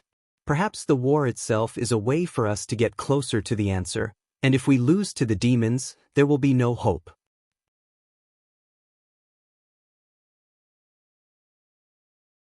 Chapter 1064. After nearly a year of preparation, Neverwinter was now running at full speed like a war machine. Even the months of demons could not stop this new king city from crazily absorbing the surrounding resources. The administrative office once thought that a population of 100,000 was an unachievable goal, but in just 1 year, the city's population had doubled. The injection of a large number of fresh labor led to the rapid expansion of various industries. There were 4 new chemical plants, and the number of machine-related processing and assembly plants was more than double digits. According to statistics, the monthly salary paid by the administrative office was close to 10,000 golden dragon. When Roland first came here, his largest income was only 24,000 golden dragon, after plundering Longsong's stronghold. In other words, the wealth that the Duke of the Western region had accumulated for half a lifetime was only enough to pay for 2.5 months' salary. Steam engines, paddle steamers, perfume, and chaos drinks constituted the main sources of income. These goods were sold to the fjords and the 4 kingdoms through the joint chamber of commerce. Except for the remuneration that must be paid, the rest of the money was converted into a large number of raw materials and handicraft products. The money came and went, forming a delicate balance, and the savings in the national treasury had a tendency to shrink. It could be said that this was a very unbalanced development model, but in the face of the threat of the Battle of Divine Will, Roland did not have many choices. If he did not pour resources into heavy industry, the machine guns could not shoot freely, and the cannons would always be short of shells. Only in this way he had spare energy to arm the entire army. The expansion of the First Army from 8,000 to 10,000 soldiers was only the foundation. The Air Force under the command of Tilly Wimbledon was also actively preparing. In addition, the militia recruitment requirements and mobilization bill had entered the drafting stage. These two policies aimed to improve the war potential of Neverwinter and forced ordinary students, workers, and farmers to receive the most basic disciplinary training, similar to the university military training in later generations. Although they could not directly carry guns to the battlefield, they could shorten the training time when there was an urgent need to replenish manpower. Because the specific time of the Bloody Moon was obviously different, no one could be sure when the Battle of Divine Will would begin. If the situation was optimistic, there might be 4 to 5 years, and the worst case would be about 1 or 2 years. For Roland, the biggest strategic goal at present was to turn defense into offense when the Bloody Moon arrived, so that the flames of war would burn in the enemy's territory. So the devil entrenched in the ruins of Tequila was a nail he had to remove. In fact, the transportation of supplies and personnel had already begun in late winter and early spring. This was the advantage of rail transportation. Even if the entire fertile plains was covered in snow, as long as the tracks were cleared, the war supplies could be continuously transported to the front lines. Most of the steel produced in Neverwinter had been turned into rails, and the railway lines hidden in the misty forest had also been laid. It could be said that the new northern expedition would officially start at Roland's command. Be it the army or the city, they were all ready to go. But before that, he still had 2 things to do.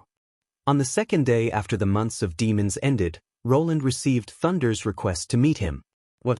You're leaving so soon?" He set up a relaxing afternoon tea party in the living room.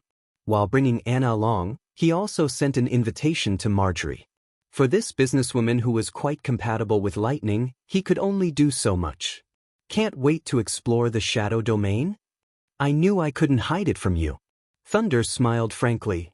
"Every moment I maneuvered the steel ship, I imagined the scene of it sailing against the sea breeze and breaking the waves. If possible, I even wanted to sail directly to the ceiling. In that case, we'll have to face the risk of water and food shortage halfway." Marjorie shook her head helplessly. "Besides, the Chamber of Commerce that invested heavily in you won't be happy to see you leave their fleet behind, unless you plan to never return to the Fjords Islands again." "Haha, I just wanted to express my excitement to His Majesty." He touched his chin and said, "As Marjorie said, this expedition is no longer just about me.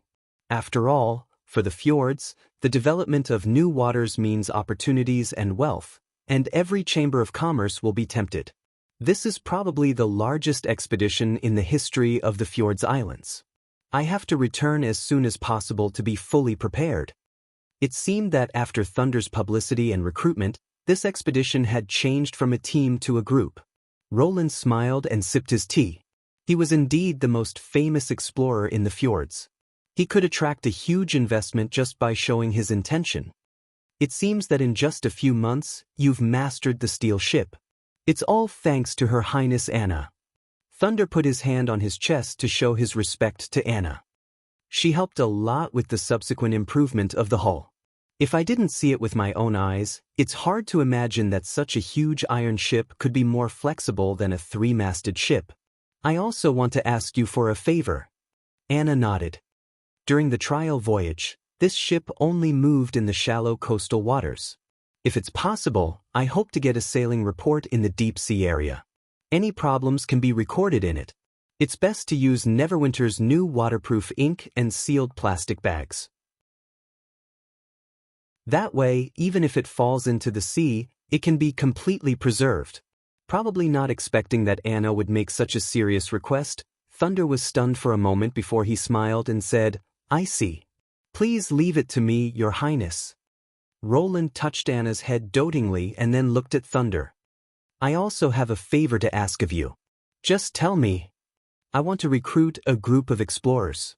It has nothing to do with this expedition." Thunder quickly realized, Roland put down his teacup. I want them to go to the Endless Cape to have a look. I remember there was nothing but yellow sand and black water there, Marjorie said in surprise. I used to think so too. Roland shrugged. The Endless Cape is hardly dangerous, so there's no need for experienced experts. It can be said that the number of people is more important than the ability. Seeing that Roland did not elaborate, Thunder did not ask further. There are many people like this in the fjords. I wonder what the selection rules are? No, Roland replied. Actually, anyone can be an explorer. As long as you find a novel relic in the Endless Cape, no matter what it is, you can get a reward. Even if it's a brick from the ruins? Of course, but it must come from the Endless Cape, Roland said affirmatively. The more information the relic contains, the more generous the reward. This information is valid for a long time. As long as I'm still the king of Grey Castle, it will definitely be honored. With your guarantee, I'm afraid that place will be crowded in the future. Marjorie covered her mouth and laughed. I'm wondering if I should take the opportunity to open a tavern in Festive Harbor. You're more than welcome. Boosting the economy of the oil port was indeed one of Roland's goals. After all, the civilization in the painting had a history of at least 1,400 years, and it was still unknown whether they could leave anything behind. Launching a reward to recruit people was undoubtedly a way to kill two birds with one stone. By the way, Your Majesty, Thunder said, since the steel ship has passed the sea test and is officially put into use, does it have a name? Of course, I plan to call it the Snow Wind. Snow Wind. The explorer pondered for a moment. It's indeed a nice name, but won't it be too soft and not match with its steel body?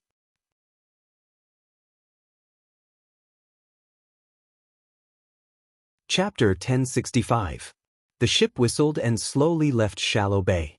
Joan stood at the stern and reluctantly said goodbye to her expedition companions.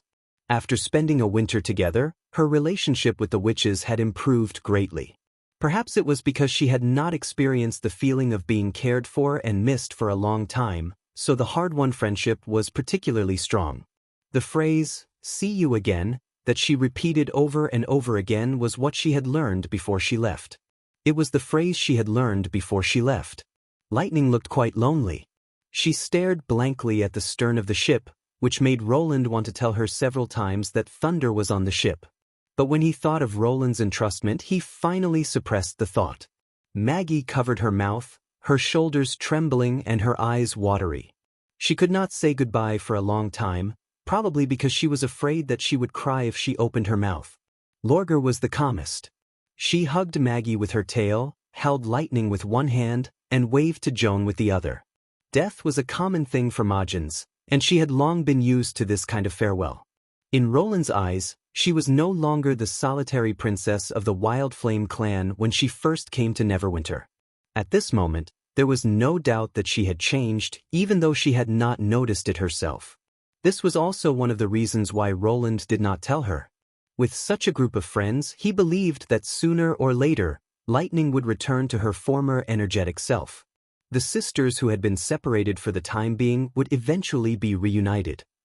The day after Thunder left, Roland announced through Grey Castle Weekly that the new King's City would hold the first national sports meet. There was only one event, and that was long-distance running. The race would start from the main city of Neverwinter or the Longsong area, and the finishing point would be at the center of Kingdom Avenue. The total distance was 28 kilometers. The top 10 would be awarded 110 Golden Dragon, and the champion would also be awarded a commemorative badge by the king. This news instantly caused a sensation in the entire western region. For a time, everyone on the streets and alleys was asking about the rules of the sports meet. The momentum was no less than the release of the Magic movie. With a down payment of 100 Golden Dragon Stones, one could buy a house with water, heat, and electricity in the residential area closest to the castle district. Apart from the local residents who had migrated the earliest, this was also the goal of most people in Neverwinter. Although the new King's City did not have the traditional separation of the inner and outer city, and there were no walls between the various districts, people still hoped to be closer to His Majesty the King. In the past, this goal would take more than half of a lifetime to achieve, but now it was possible to achieve it in one go. This was different from the Outstanding Contribution Award and the War Hero Award. The former were awarded to the masters of the industry. Even if they did not rely on the Golden Dragon Award, they would not be troubled by money. The latter required one to risk one's life. Courage and luck were indispensable. But what about the sports meet? He just needed to know how to run. Who doesn't have two legs? In the eyes of the crowd, this was another proof of His Majesty's concern for the people and his benevolence. What made many people even happier was that the previous generous policies were only available to official residents. This time, it was for all the people, just like the headline of the weekly newspaper. Not to mention the people of Neverwinter, even businessmen from other cities could participate in the sports meet. It was not surprising that this novel activity could have such a great impact. Of course, what Roland wanted to do was not just to enjoy a race and see who ran faster. The sports meet itself could strengthen unity and encourage people to challenge themselves and work hard. As the aftermath of the Victory Day celebration and the horn before the start of the war, there was nothing more inspiring than a sports meet. In addition, he had a small plan. That was to publicize the comeback of the bicycle.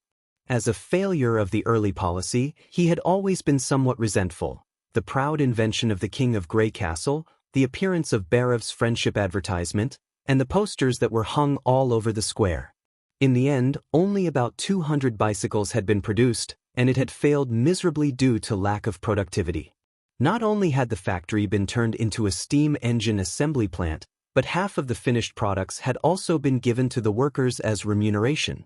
Not only did he fail to realize the scene where everyone rode bicycles to and fro the various urban areas, but he had also lost a lot of resources because of his poor planning. For example, the special machinery for the production of bicycle parts had all been sent back to the furnace to be rebuilt. The remaining half of the bicycles were too small to be delivered to the First Army and were all sealed in the warehouse. It could be said that among the many projects he had arranged, this was the only one that did not bring any benefits. Of course, he had to find a way to erase this black spot. Today's situation in the city was completely different from that of 2 or 3 years ago. The crazy expansion had brought about a sharp increase in the urban area. The newly built residential areas were lined up along Kingdom Avenue, farther and farther away from the factories, docks, mines, and other major work sites. Walking had become a time-consuming and laborious task. The improvement of the city streets also allowed more places for cyclists to reach easily. Secondly, Neverwinter's productivity had also been greatly improved. Coupled with the application of the rubber worms and the new machine tools, the witches could be eliminated from the beginning and the existing projects would not be affected. Now was the best time to introduce the bicycle.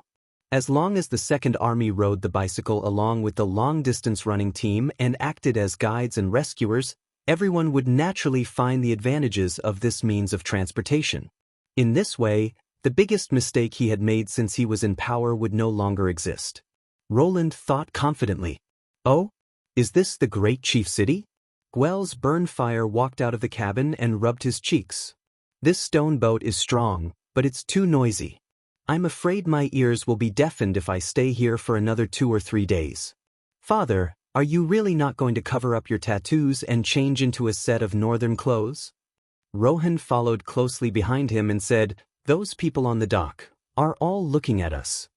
It doesn't matter. It's enough for them to stare. But are you worried about being discriminated against? Gwells glanced at him. If even the passers-by of Maujin can't stand it, what kind of life is my daughter living? The great chief said that in his territory, everyone should be treated equally. I'd like to see if he's lying to the 3 gods. At the mention of Lorgar Burnfire, Rohan shut up and no longer tried to persuade him. The chief secretly shook his head. It seemed that his sister, who was so powerful, was still a knot in Gwell's heart. Gwells did not rush here from the port of Clearwater on a whim. The War of Revenge, which had lasted for 2 months, had finally come to an end. Under the command of Brian, the Sand Nation, who advocated the relocation of the small oasis, had won the final victory. The masterminds of the Silver Stream Massacre, the Wild Wave clan and the Cut Bone clan, had been wiped out. The six-clan system of Iron Sand City had since become history. He was here to report the news on behalf of Brian.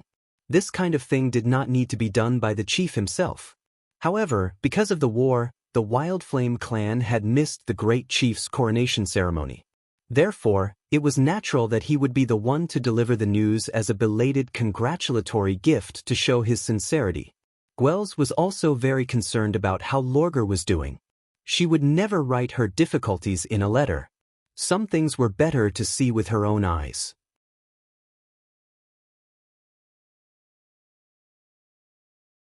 Chapter 1066. After entering the city, there was a sudden increase in the number of people coming and going. Although there were still people looking at them, it was only out of curiosity. Everyone walked in a hurry and there was not a single loafer on the street. "Father here?" Rohan looked around in surprise. He nodded slightly. It was the first time Gwels had seen such a busy scene. He had traveled to many cities in the Northern Kingdom, and the most impressive thing about those cities was that they were prosperous. This was also a characteristic of the Northern Kingdom. The land and resources were far better than those in the southernmost region, creating many extraordinary cities. The only difference was that there was a mountain higher than the one before. He had thought that the great chief's king's city would reach a new height in this aspect. He did not expect that the first thing that attracted his attention was not the flat black stone street under his feet, nor the neat houses, but the people here. No matter how wide the inner city was or how magnificent the castle was, there were always homeless people, beggars, and rats lying on the street corners. They were like indispensable decorations in the city. However, walking in Neverwinter, not only did he not see those decorations, but the people's faces were also completely different from before. This kind of energetic look was rare even among the new big clans. Gwels had always thought that the Sand Nation was not much worse than the people in the Northern Kingdom, and they were even more enterprising because of the environment. Although the Northern Kingdom was rich in resources, the overly comfortable life made them indulge in enjoyment, and their courage and willpower were inferior. If it were not for the difficulty of gathering the power of the clans, they could have obtained a wider living space. However, now he did not dare to be so sure. That kind of pride and confidence that came from the heart was definitely not faked. Even if there were no firearms, it was best not to be enemies with a city made up of such citizens. "Father, should we find Lorgar first or submit the document to the castle first?" Rohan did not feel that deeply. Obviously, he was more curious than surprised. "What's the hurry? If the great chief places us in the castle district, how do we test his promise?" Gwels stared at him. "Of course we'll stay for a few days and get to know this city better." "But I've already decided," he interrupted.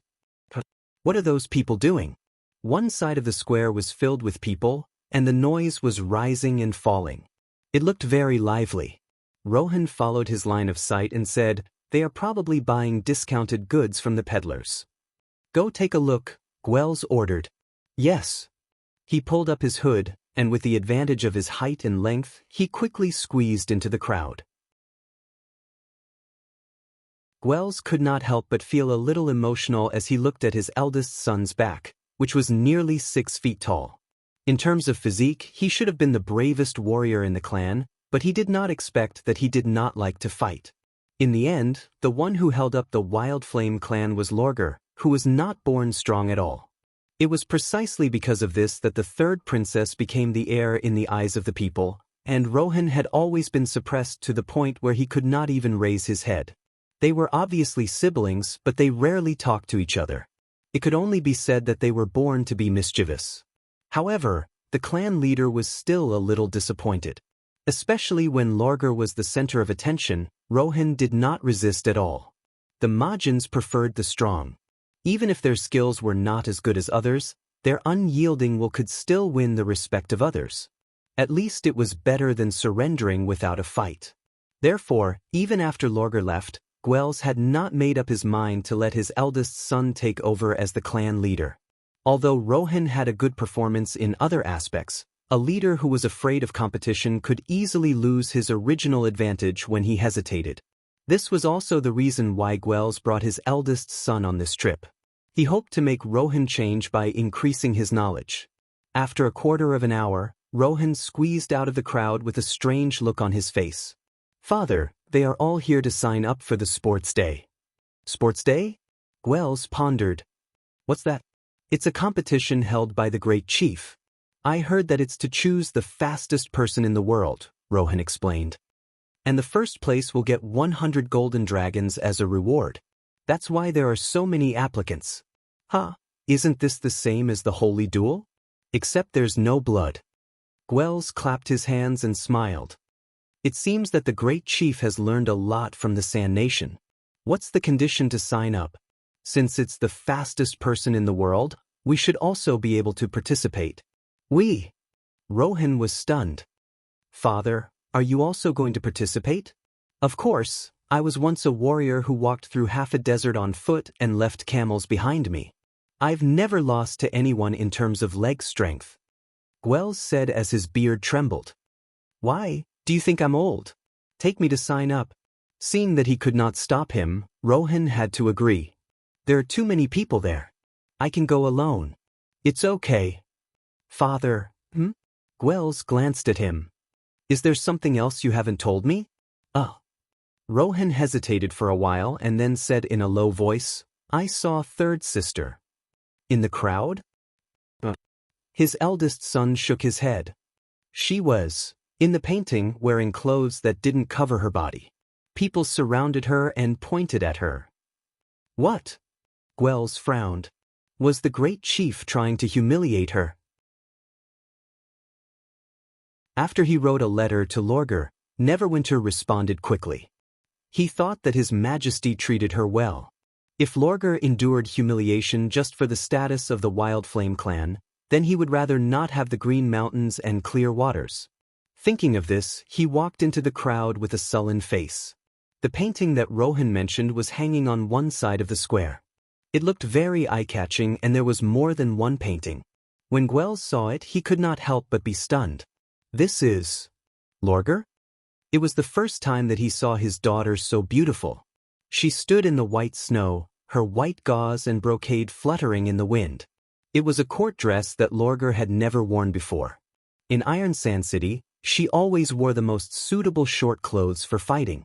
Her chest and limbs were wrapped in bandages, and she was either covered in dust or bloodstains. When she did not need to fight, she would wrap herself up tightly and cover up her non-human features under thick clothes. This was what Rohan meant when he said that she did not cover up. Lorgar exposed her fluffy ears and tail, and as if she was deliberately attracting attention, she wore a sparkling ruby earring on one of her long ears. The bright color seemed to make the whole picture come alive. The people around them were not talking about disgust or rejection, but praise. This was also what surprised Gwels the most. In addition, during their conversation, he also heard a new word, magic shadow. "I see. In the kingdom of Grey Castle, everyone is treated the same." Was this the Great Chief's way of doing things? He turned around and slapped Rohan. "Don't make such a fuss next time. It's just showing her half-wolf form. Your sister is not a monster." "I didn't think so." Gwels covered the back of his head and felt wronged.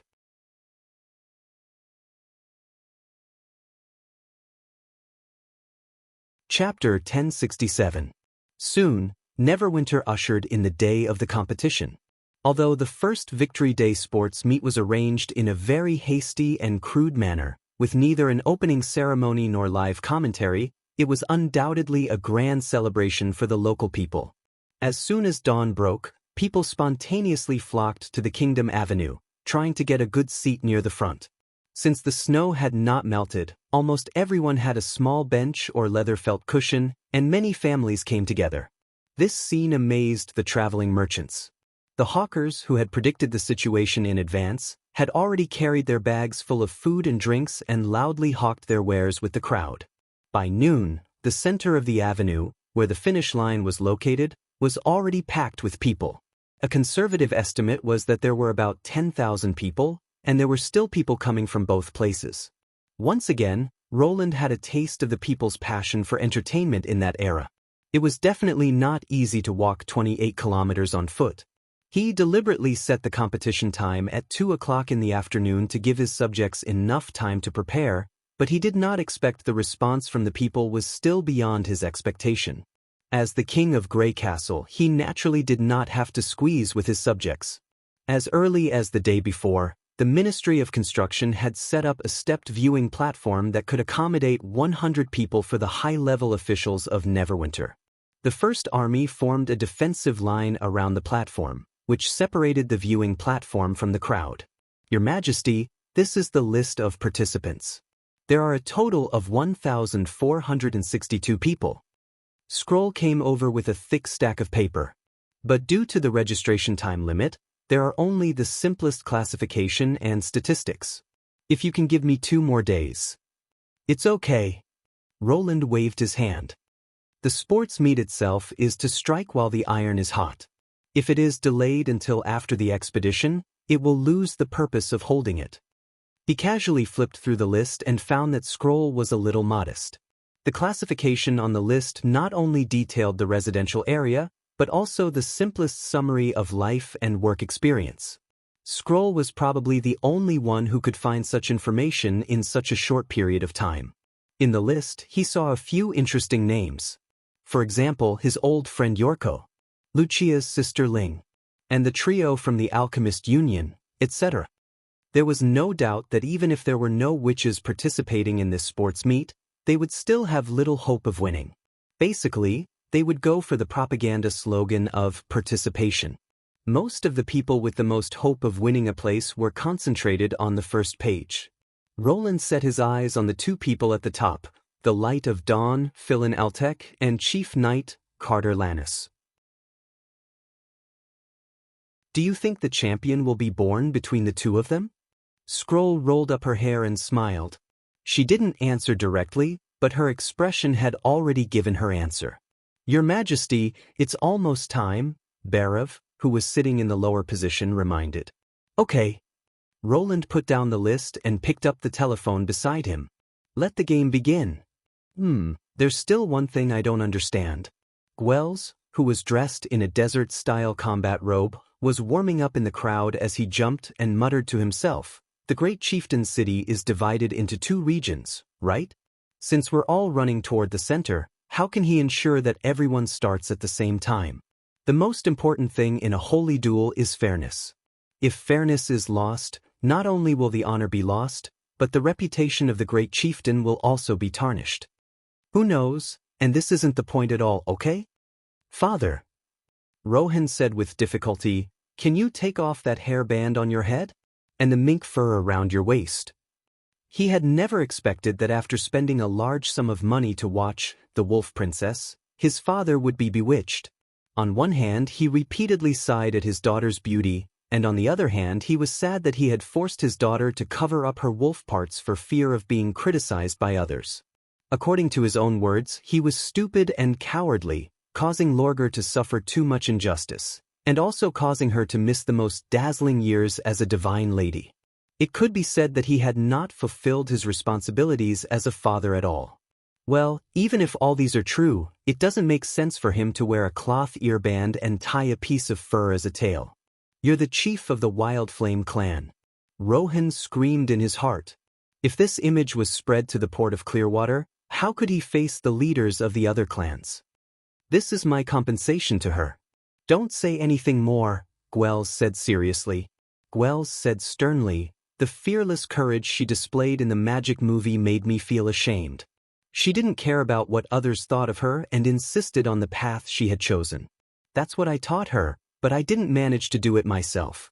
If you want to settle disputes, instead of hiding your flaws, it's better to show them generously. If more people can accept this appearance, the wolf Lorgar won't be called a monster anymore. Rohan opened his mouth, but for a moment he did not know how to persuade his father.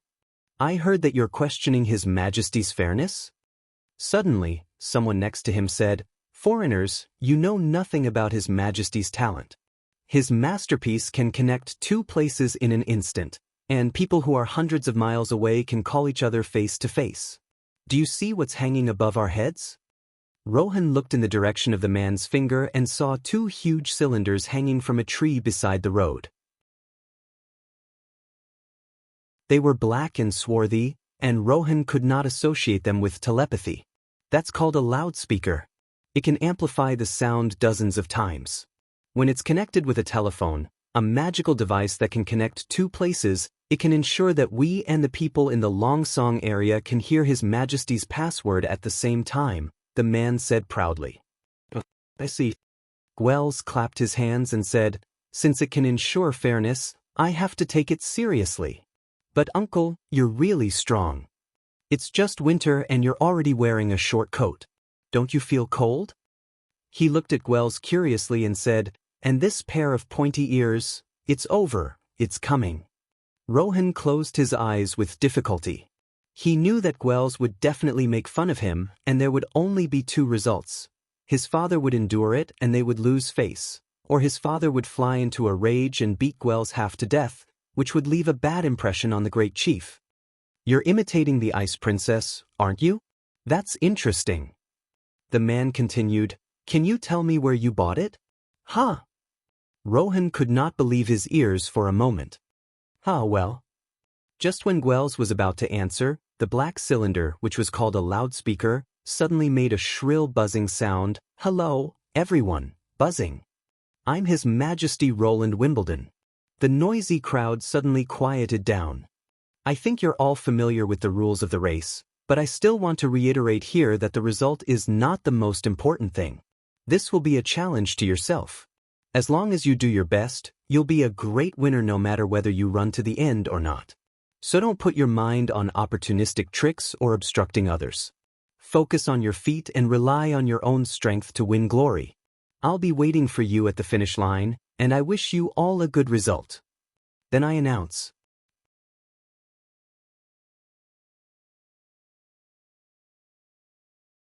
Chapter 1068. All of a sudden, the crowd burst into action. Amid the cheers of the onlookers, hundreds of people marched along Kingdom Avenue towards Longsong's stronghold like a surging tide.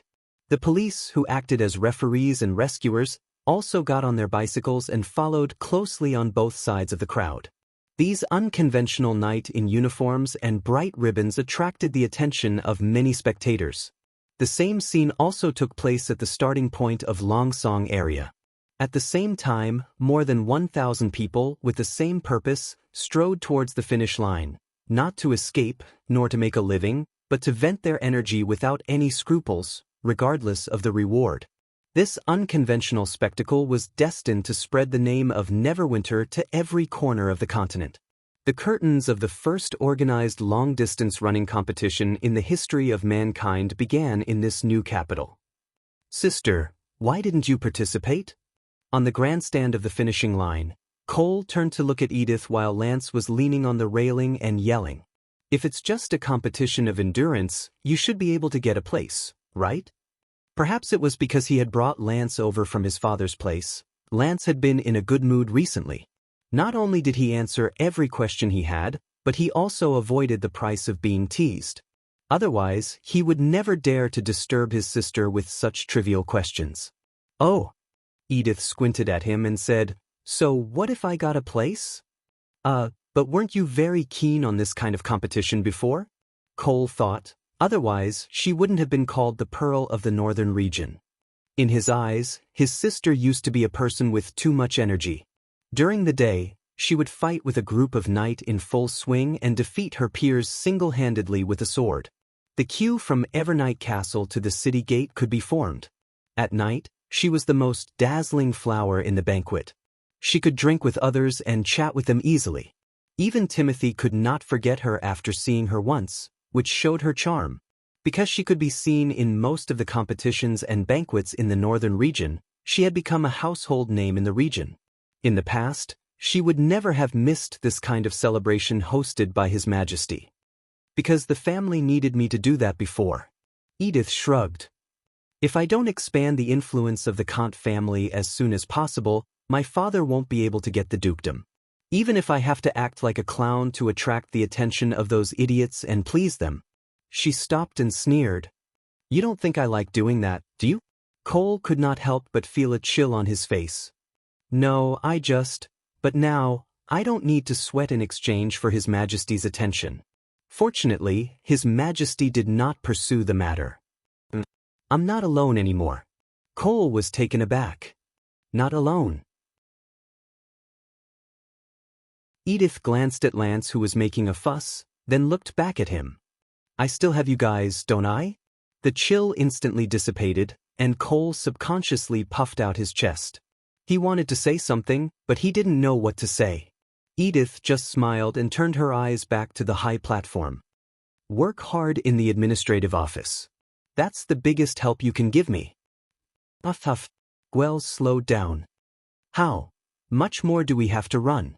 The sign we passed just now is 14, which means we're only halfway there, Rohan said worriedly. Father, are you all right? If you're out of breath, we can stop and rest for a while. There are still so many people behind us.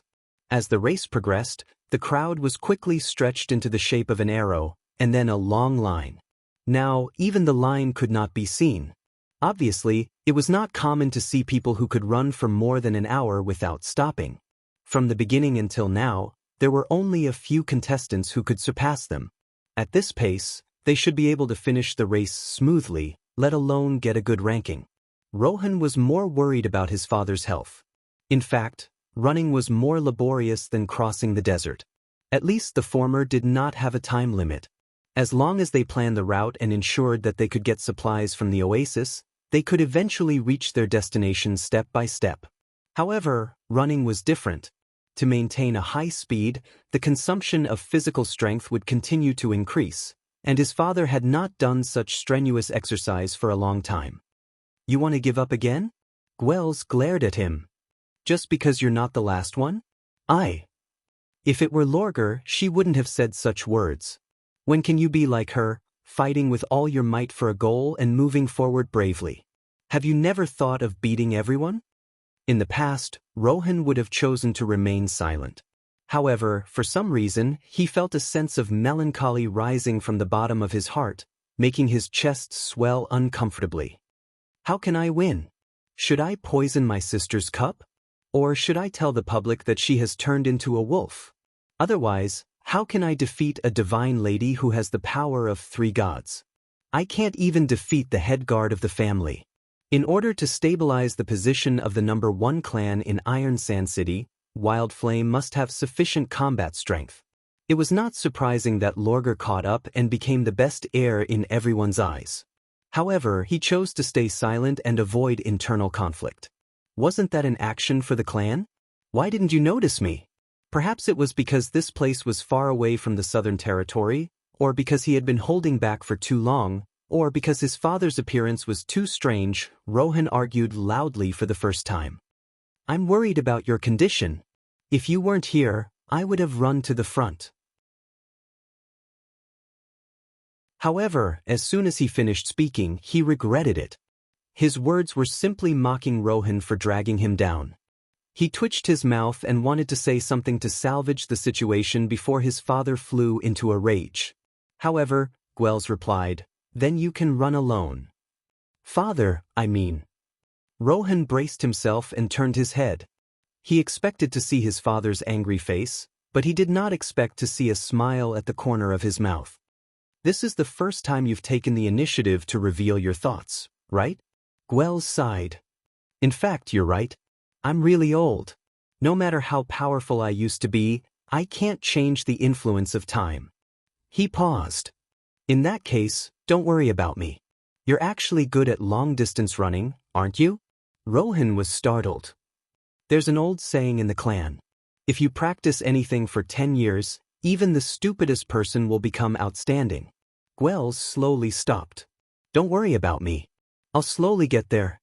He clenched his fists and remained silent for a moment before replying in a low voice, Then I'll go first. Wait, Gwells stopped him just as he was about to turn around. Put these 2 things on. Father, even though Lorgar has left the clan, she's still a member of Wildflame and your biological sister. If there's anything we can do to help her, we should do our best. Gwells personally put the Burr headdress on Rohan's head. Show the great chief what the Sand Nation of the Majin clan is capable of. Rohan did not reply. He quietly looked at his father and then strode forward. The wind started to flow again. He ran faster and faster. At first, he could still hear the exclamations of the spectators, but in the end, they were completely drowned out by the wind. However, Rohan did not feel tired at all. He felt that he could run even faster. At this moment, his body seemed to be full of strength. It turned out that his father had been watching him. In order to ensure that his sister's status was undisputed, he had endured countless criticisms, from both outsiders and insiders. Whenever he could not bear it anymore, he would quietly leave Iron Sand City at night and run alone between the small oases. It was a way to vent his anger and also to prove himself in another way. He was indeed not good at martial arts, but he might be better than Lorgar in other aspects, such as joint hunting. Endurance and persistence were the most important factors in a joint hunt to drive away the prey. Even though this idea was not realized in the end, Rohan had thought that no one would notice his little attempt, but now it seemed that this was not the case.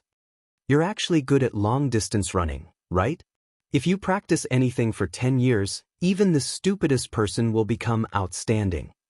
His father's words repeatedly lingered in his ears. Really? So you've noticed it from the beginning? Rohan quickened his pace a little more.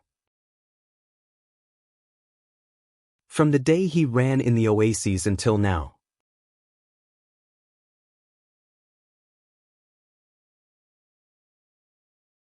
Chapter 1069. Look, that's the light of dawn, someone shouted from the side of the road. Where? The one running in the first place. With the reminder of a sharp-eyed girl, a commotion broke out among the onlookers. It's really him. I thought I'd never see him again after I quit teaching. Wow, he's looking at me. Teacher Philin, come on. A tall, handsome man appeared at the end of the field of view. Although he looked a little tired, he still kept walking and firmly held the first place. What made everyone fall in love with him even more was that whenever someone cheered for him, he would try his best to smile back. When he met his former students, he would even wave at them. This amiable and gentle demeanor instantly captured the hearts of all his supporters. Honey, who was also in the same line of work, saw all of this. Philin Eltek, born in the Knight family, used to be an intermediate teacher in the Ministry of Education and later transferred to the General Staff. He was known as the Light of Dawn. If he wins the championship, what should I write? Shocking. A man in Neverwinter makes thousands of women fall in love with him. What do you think? Are you asking me? Vader, who was pedaling his bicycle, panted. Isn't thousands a little too much? Facing this witch who looked and behaved like a little girl, he did not dare to look down on her. As a key figure in the publicity department, her immediate superior was the king of Grey Castle, who had reached the peak of power at a young age. Moreover, it was said that she had a very close relationship with Her Excellency Vendi, the head of the Witch Union. If he treated such a witch like a little girl, he would definitely suffer in the end. Vader, who had been in the low-level patrol team for several years, naturally would not make such a low-level mistake. Therefore, when Honey came to him and asked for a ride to watch the whole competition from a close distance, he agreed without hesitation. Anyway, when Carter was not around, he would help with the police affairs, such as leading the team this time. It was no trouble at all for one more person. Of course, other than Honey's background, there was another reason why he was so enthusiastic. If the Security Bureau wanted to achieve results and nip all the hidden dangers that threatened the safety of His Majesty and the kingdom in the bud, they had to obtain as much detailed information as possible, which was exactly what the other party was good at. Therefore, no matter how he looked at it, it was necessary to befriend this witch. Don't worry too much about the details. Honey smacked her lips. If you saw this title for the first time, would you want to read it immediately? Yes, Vader replied honestly. That's good. The little girl whistled cheerfully. At this moment, a different voice sounded from the crowd. Don't you think that the man behind Teacher Philin is also very not bad?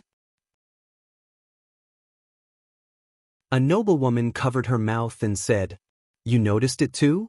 I think he's much better looking than the Light of Dawn. Her words immediately caused a heated discussion among the people around her. I know him.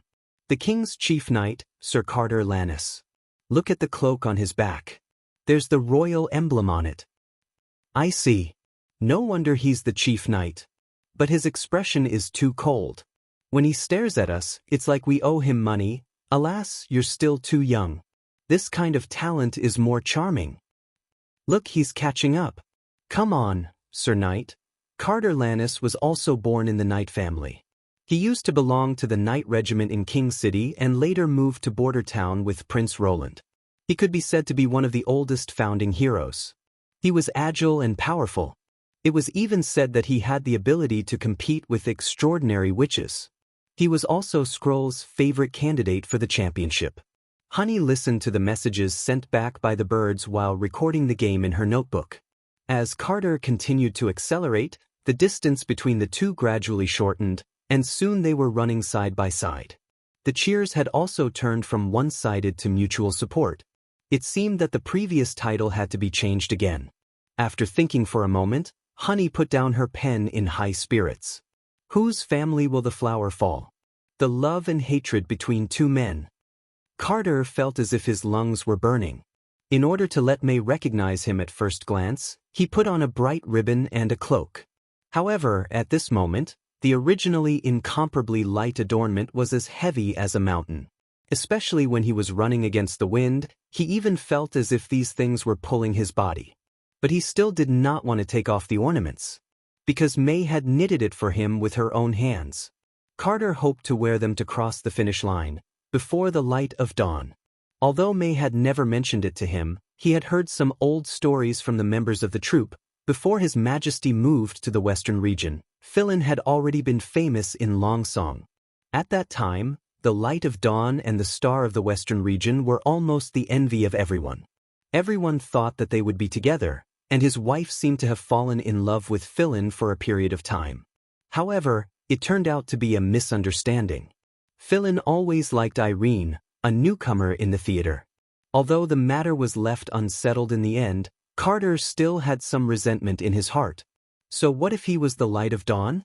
She only liked him because a better version of himself had not appeared yet. He wanted to prove to those people that he was the most suitable person for May. And the first thing he had to do was to beat Philin Eltec, who was also a knight.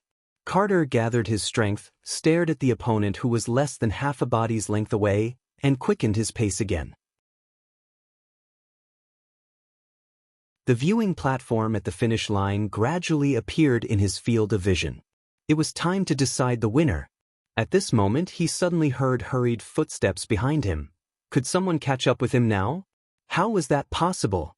After all, an hour after the start of the competition, he and Ferlin had already left everyone else far behind.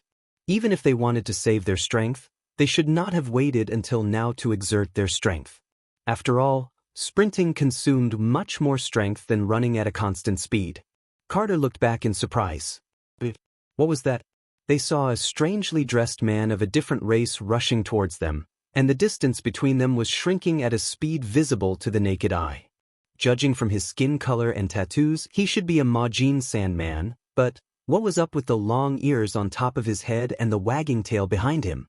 Could it be that he had obtained strength by imitating a beast's ritual? This horrifying scene made Carter shiver all over.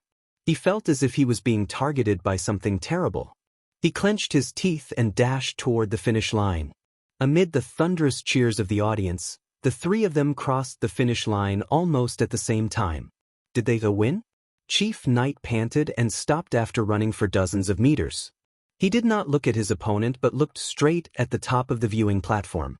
King Roland Wimbledon also stood up at this time. Congratulations! Not only did you successfully complete the race, but you also achieved an excellent result. His voice suddenly resounded over the Kingdom Avenue. Although the race is not over yet, the top three have been born in front of everyone. They are... Carter could not help but swallow his saliva.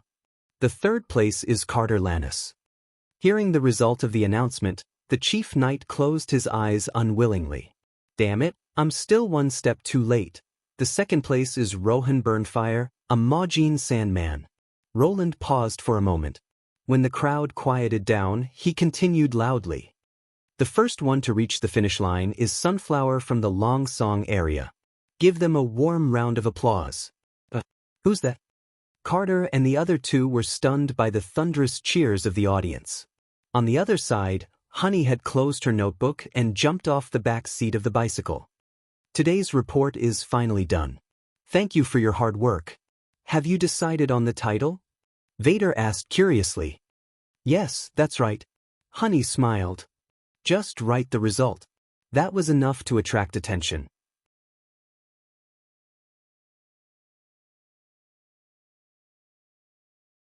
Chapter 1070. Oh, that's wonderful, Barav exclaimed, stroking his beard. Even running can be so exciting. Indeed, when I saw the three of them running side by side, I felt my heart beat faster. Long Song Consul Perot echoed. Unfortunately, only one of them could get the commemorative badge. I have to say it's a pity. Is it really a pity? The old director smiled faintly. The one who won the medal is the contestant from Long Song. I'd rather do it a few more times than to be the center of attention. Don't say that. Miss Sunflower was just lucky. If there's no accident, you'll definitely get what you want in next year's Victory Day games. Really? I'm worried about that accident. Haha, it's not an accident if it happens often. Well, they can even hide their sarcasm in discussing the result of the game. They really get along well, Roland thought as he glanced at Barav and Perot, who were chatting happily beside him. Although they were nearly 20 years apart in age, there was no generation gap between them at all. They were indeed experienced politicians who had been in the political circle for many years. Since the first few contestants had been decided, everyone felt much more relaxed. They whispered to each other about the game while waiting for the rest of the contestants to reach the finish line.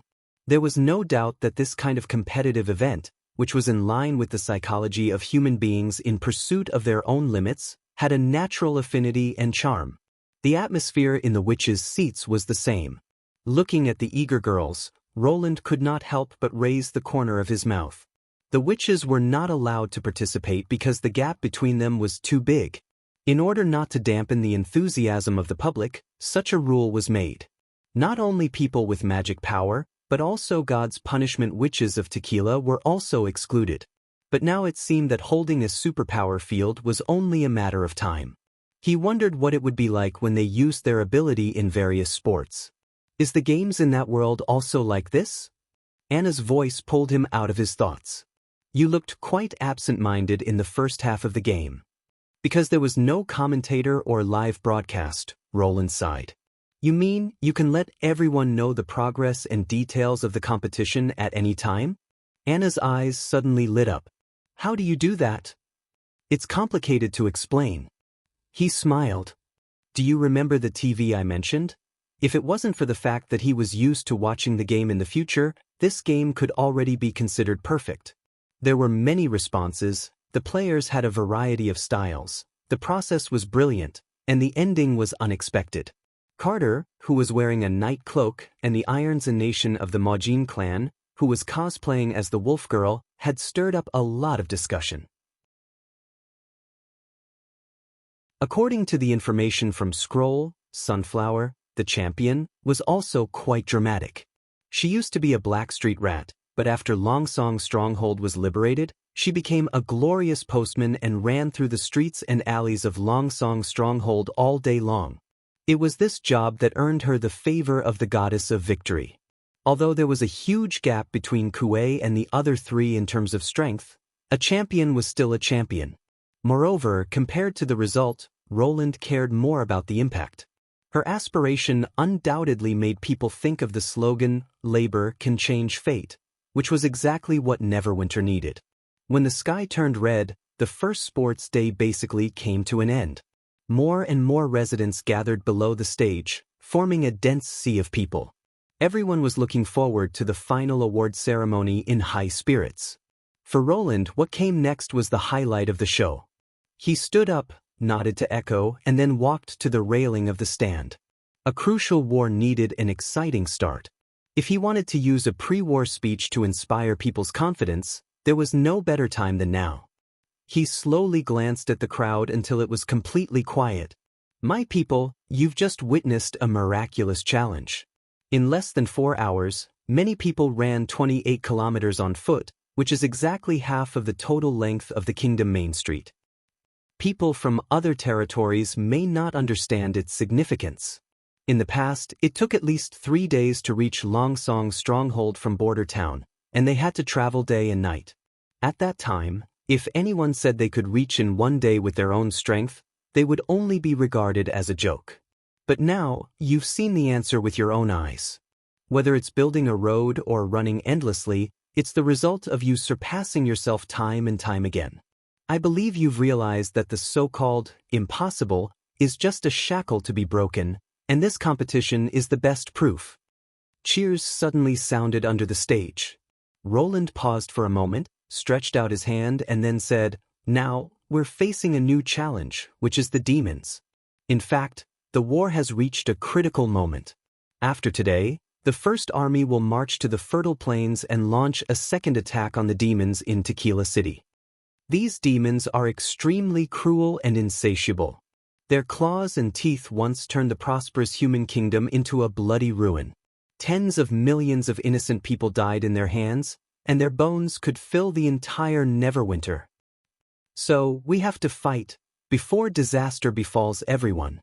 We will fight them on the land, we will fight them on the sea, we will fight them in the air, until the devil is no more, and no enemy can threaten the living space of the human race." I'm very happy to see the San Nation of the Majin clan among the contestants, as well as those from the fjords and other kingdoms. This means that we've put down our prejudices and estrangement and become closer to each other. And I dare say, this will also be the norm in the future. For the demons, human race, age, gender, and religion are all meaningless. The only thing they're interested in is killing everyone. So, this is not only a war for Grey Castle, but also a war for the entire human race. My people, when you're afraid of the enemy, stop moving forward, or even want to retreat, think of today's miracle. As long as you hold on to your beliefs, we'll definitely win. Now, the top 10 contestants, please come to the stage and accept the honor you deserve. Roland said loudly. The crowd once again burst into deafening cheers. This time, the cheers did not stop for a long time and blended into one with the afterglow in the sky. As expected of the great chief, Wells took a deep breath and said, "His words make me want to go into battle again."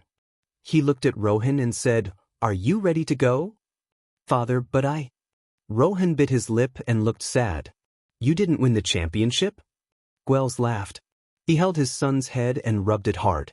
"But you tried your best, didn't you? That's enough. Go, stick out your chest, hold your head high, and let everyone see the glory of the heir of Wild Flame." Rohan trembled slightly. He looked at his father as if he wanted to say something, but in the end he just nodded. This time, he did not cover his specially made head ornament and tail.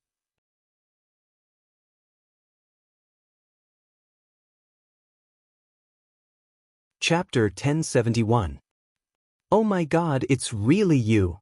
When Sunflower walked down from the spectator stand with a heavy bag of gold royals in her hand, she heard a very familiar voice. She turned around and could not help but smile. "Hey, Tiger Claw." "Ah, long time no see, Sunflower." Tiger Claw hugged her and patted her on the back. "When His Majesty announced your name, I thought it was someone with the same name. I didn't expect you to defeat the Chief Knight and the Light of Dawn. I'm so surprised." "Wait, this feeling. Have you gained weight?" Sunflower pushed him away with a smile and punched him in the chest. "Go to hell. Compared to before, I only have skin and bones. This is normal, okay?" "No, I mean it's better to be a little fatter." Tiger Claw whistled. "At least you look more like a woman." He looked Sunflower up and down. "But seriously, your appearance has changed a lot. I wasn't sure when we were on the platform." "Really?" Sunflower shrugged. "My hair is a little longer and I eat a little more. Aren't you a lot stronger too? I trained on the construction site every day." Tiger Claw proudly raised his arms. "Huff, huff. Sunflower, wait for me." Xiao struggled to get out of the crowd and gasped. "Hey, isn't this Tiger Claw? Look, this guy hasn't changed at all. He's still so skinny." Tiger Claw also gave him a warm hug. Don't tell me you also ran all the way here. Ahem, ahem. Be gentle. Xiao smiled bitterly. I came here in the caravan owner's carriage. If it weren't for Sister Kuei insisting that I accompany her, I wouldn't even want to make this trip. You're a merchant now? Just a handyman. He scratched the back of his head embarrassedly. Doesn't this guy know how to read a few words? Sunflower curled her lips. He learns elementary education faster than the others. After passing the examination, he was chosen by a chamber of commerce. He sits in his room and deals with the account book every day.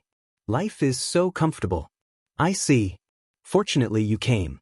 Otherwise, how could we coincidentally meet? Tiger Claw guffawed. Let's go to Neverwinter and have a good drink to celebrate Sunflower. Yes, but... Dawn looked around.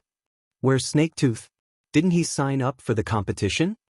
Sunflower's heart skipped a beat. In fact, she had wanted to ask this question for a long time, but she did not want to appear too eager, so she pretended to be nonchalant and looked at Tiger Claw. Could it be that he was left behind by you and went back by himself?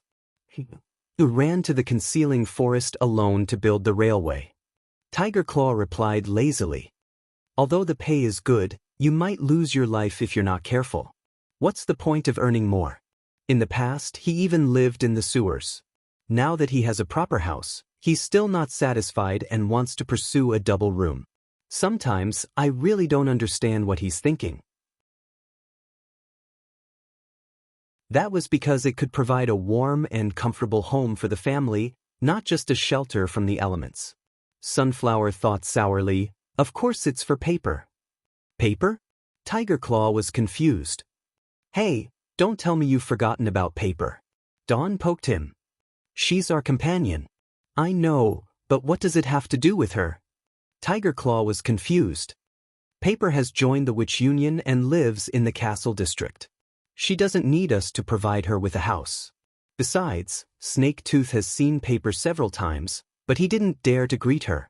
He even pulled me to the side to hide. As a result, she still doesn't know we're here. What? Sunflower was stunned. You haven't seen Paper in more than 2 years? Tiger Claw shook his head helplessly. Ha! Sunflower grinned. Then he's really a fool. Somehow, she suddenly felt a lot more relaxed and even her steps became lighter. Sister Sunflower, lower your voice, Dawn said hurriedly. Everyone around us is looking at us. Sunflower did not care at all. Instead, she waved at the crowd and received a burst of friendly laughter. People had undoubtedly regarded her as a Miss Champion. It's so good to be famous. Tiger Claw sighed. 2 years ago, I never thought I'd have such a day. Compared with fame, the 100 golden dragons are more important. Dawn had a different opinion. If you use them to do business, you'll definitely earn more than work. Even if you don't know anything about it, you can find a chamber of commerce to invest in it. If you can make it big, you'll basically earn money without doing anything. No, I want to buy a house, Sunflower interrupted. In the border district. Dawn was stunned. But this is obviously a once-in-a-lifetime opportunity. If you start from scratch, do you know how long it'll take to save 100 golden dragons? I know, but I've decided, Sunflower said without hesitation. Then what about your job? That's why I'm going to buy a bicycle, she said. You've seen how easy it is to ride. If I have a bicycle, I should be able to get back to the Longsong district in a day. No, in a morning. And there are a lot of letters that are delivered from both sides. Maybe I can make more money. You. Dawn looked at her for a long time and finally sighed as if surrendering. Whatever. I've never persuaded you anyway. Sunflower smiled, but her mind flew back to 2 years ago. The day of their separation. When the 4 of them stood on the dock, she had asked Snaketooth, will you come back? But she never got an answer. At that time, she felt that she might never see him again. Border Town and Longsong Stronghold were so far away that even if they merged into one city, they were still worlds apart in Sunflower's eyes. After all, the farthest place they had been to was the garbage dump outside Longsong City. In her mind, Border City was an unreachable place. It was not until she was tempted by the reward of the sports meet that Sunflower set foot on the kingdom main street for the first time. In order to cheer herself up, she forced Dawn to come with her. Unexpectedly, the distance between the two places was beyond her imagination. Compared with winning the first place, Sunflower was more surprised to find that the distance between her and Snaketooth was not that far. There were no winding mountain roads or bumpy roads. A straight black stone road connected the two places. For the first time, she felt like she was in a city. In that case, why should she wait for him to come back? She just needed to go there by herself. Just like what His Majesty said, the so-called impossible might really be a shackle to be broken. Before trying, who knows if it will be another miracle? Let's go to a tavern. I'll buy you a drink. Sunflower patted her purse. Oh! Tigerclaw clenched his fist excitedly. It's a pity that Snaketooth won't be able to enjoy it. Remember to save the money at the hotel first, Dawn reminded. Just bring 4 or 5 golden dragon coins. I know, Sunflower smiled. She did not know what the final result would be, but she wanted to try.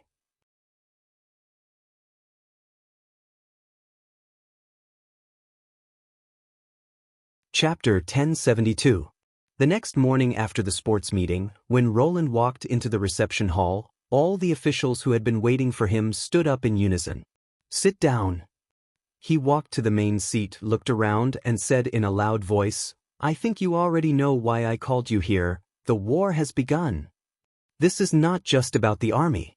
From this moment on, I demand that the managers of every institution and every department in the kingdom have a basic understanding of the situation and the trend of the war, and that they should play their role actively to deal with the expedition together. He said word by word, since the establishment of Neverwinter, everyone has made impressive achievements. But in the face of the crisis of the divine will, all these achievements are like a pavilion on a floating ice. If we don't conquer the Tequila ruins, the red mist may swallow the whole continent at any time, and then the demons won't be able to stop us. So, this war can only be won, not lost. Yes, Your Majesty, Barav and the others said in unison.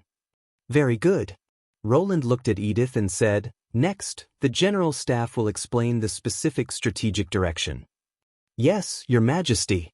The Pearl of the Northern Region stood up and said elegantly with her hand on her chest, Please allow me to explain using the big map. She walked to Roland's side and knocked on the map of the Western region on the wall. After many revisions and additions, the map almost included half of the barbarian no man's land, and Neverwinter, which was originally the center of the map, was now a small dot on the edge. Anyone who glanced at it would realize how small the human settlement was, which was one of Roland's original intentions. He hoped that his ministers and officials would be able to set their sights further, and not be obsessed with the little benefits they had now. First of all, we have to make sure that this northern expedition is different from what we've experienced in the past. It will last for a long time, Edith said directly. Edith went straight to the point. I hope everyone understands that we can't end this battle quickly. The tactic of concealment used in the Battle of the North Slope was impossible to be used again. The distance between the Misty Forest and the Tequila ruins was far greater than the distance between the destroyed outpost and the Misty Forest. It would take at least a month to build the railway, so it was impossible for the demons to not notice it. On the vast fertile plains, the enemy had the absolute advantage of mobility. Therefore, Roland had given up the illusion of a surprise attack from the very beginning. He planned to invest his superior forces and fight the demons head-on. Without a doubt, this would be a battle between spear and shield. Everyone already knew about this plan, so no one was surprised. Barav was the only one who asked, Then do you have an estimated time? It depends on the strength of the demons' counterattack. The General Staff asked the Tequila Witches to run many simulations. Assuming that the scale of the enemy's attack is similar to that of the Battle of the North Slope, we'll be able to put the Long Song cannons on their faces in 3 months if they come once a week. But they are not fools. It is impossible for them to repeat the same mistakes again and again. That's right.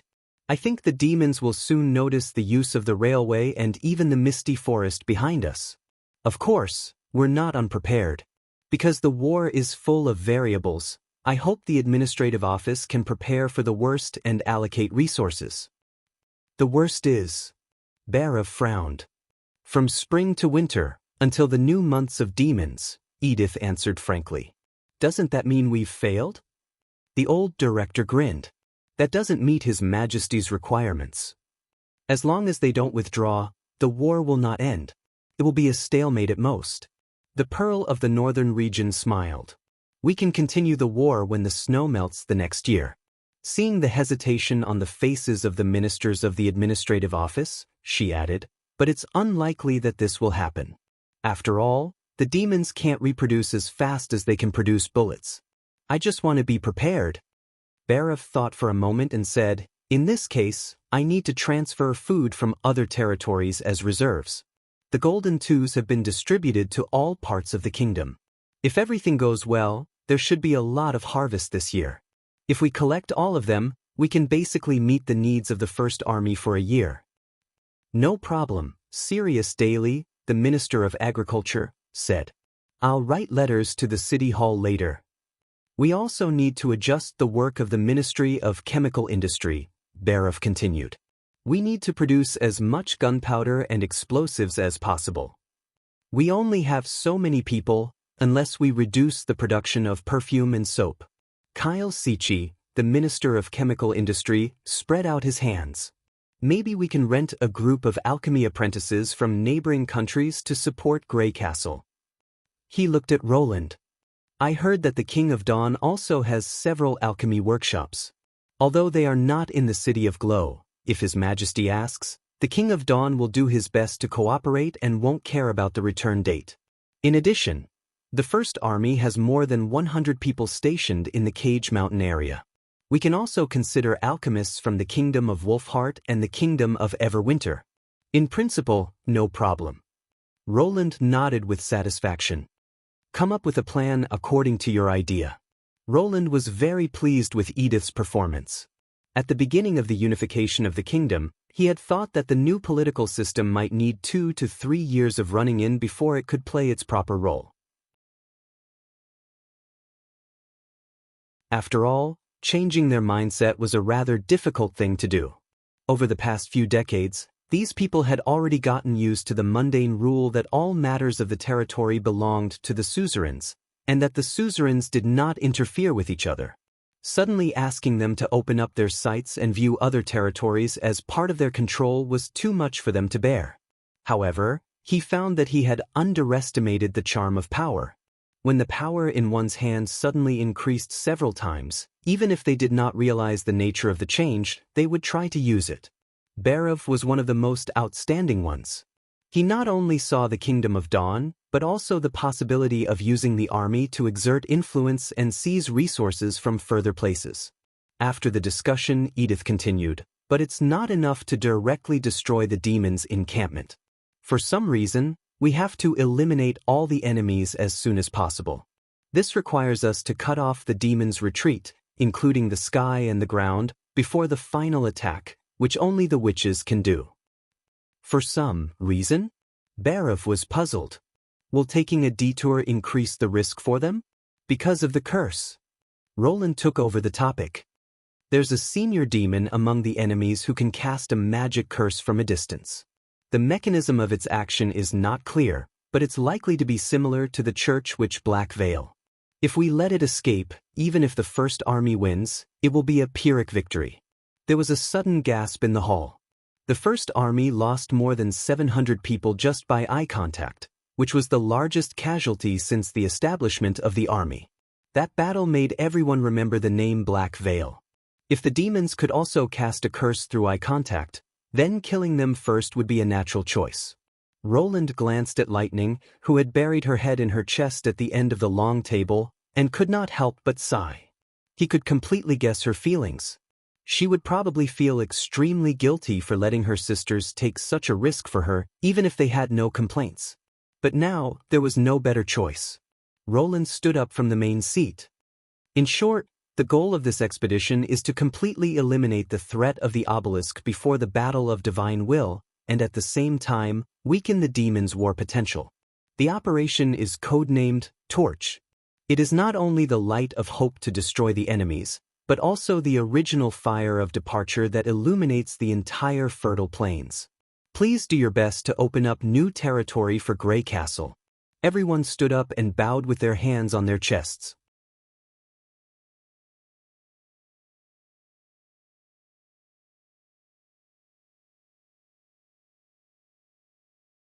Chapter 1073. In the flight training field of Neverwinter. Hurry up. Walk faster.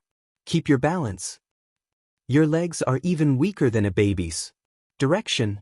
Watch your direction. Hey, where are you going? I really should put a row of braziers on both sides of the aisle. If you want to vomit, go to the side. Don't vomit on the wooden board, or you'll lick it clean. Next good. Yes. Good shivered. He took a deep breath, walked to a swivel chair and sat down. Instructor Eagleface's cold face was also reflected in his eyes. Good shuddered even if he just looked at Eagleface. He heard that Eagleface used to be the commander of the garrison in the northern region. After returning to Neverwinter, he immediately participated in the internal military examination and became a member of the Air Knight Reserve team. This meant that he had not only experienced the Battle of the Church, but also gave up his vacation to devote himself to new training. In other words, he was the kind of person who was cruel to others and to himself. Good only felt great pressure when he was targeted by such a person. As soon as he sat down, his two teammates, Finkin and Hines, surrounded him. On their faces, Good saw that they were praying for their own good luck. Then the chair was quickly rotated. This was the most troublesome training since he joined the reserve team. In front of the swivel chair was a 5-meter-long, palm-wide wooden board, called the overpass. They had to be rotated for half a minute before they had to walk across the board. This was usually easy for anyone to do, but it was completely different after the rotation. Their body seemed to lose its center of gravity, and the world was shaking. It was not easy to maintain a standing posture, let alone walk on the overpass. Usually, Eagleface would divide the training into 10 groups, and the one with the worst performance would be punished with cleaning the toilet, cutting out the weeds, etc., or he would be forced to rotate for a whole day during the weekend. Good had tried it once. As a result, he vomited all over the floor in his dormitory while the others were enjoying their dinner. He did not want to experience such a terrible experience again. As Eagleface gave the order, the rotating chair was suddenly stopped. Good resisted the dizziness that rushed to his head and jumped off the chair. Quick, don't just stand there, move. He clenched his teeth, raised his eyes, staggered on the wooden board, and walked to the other end.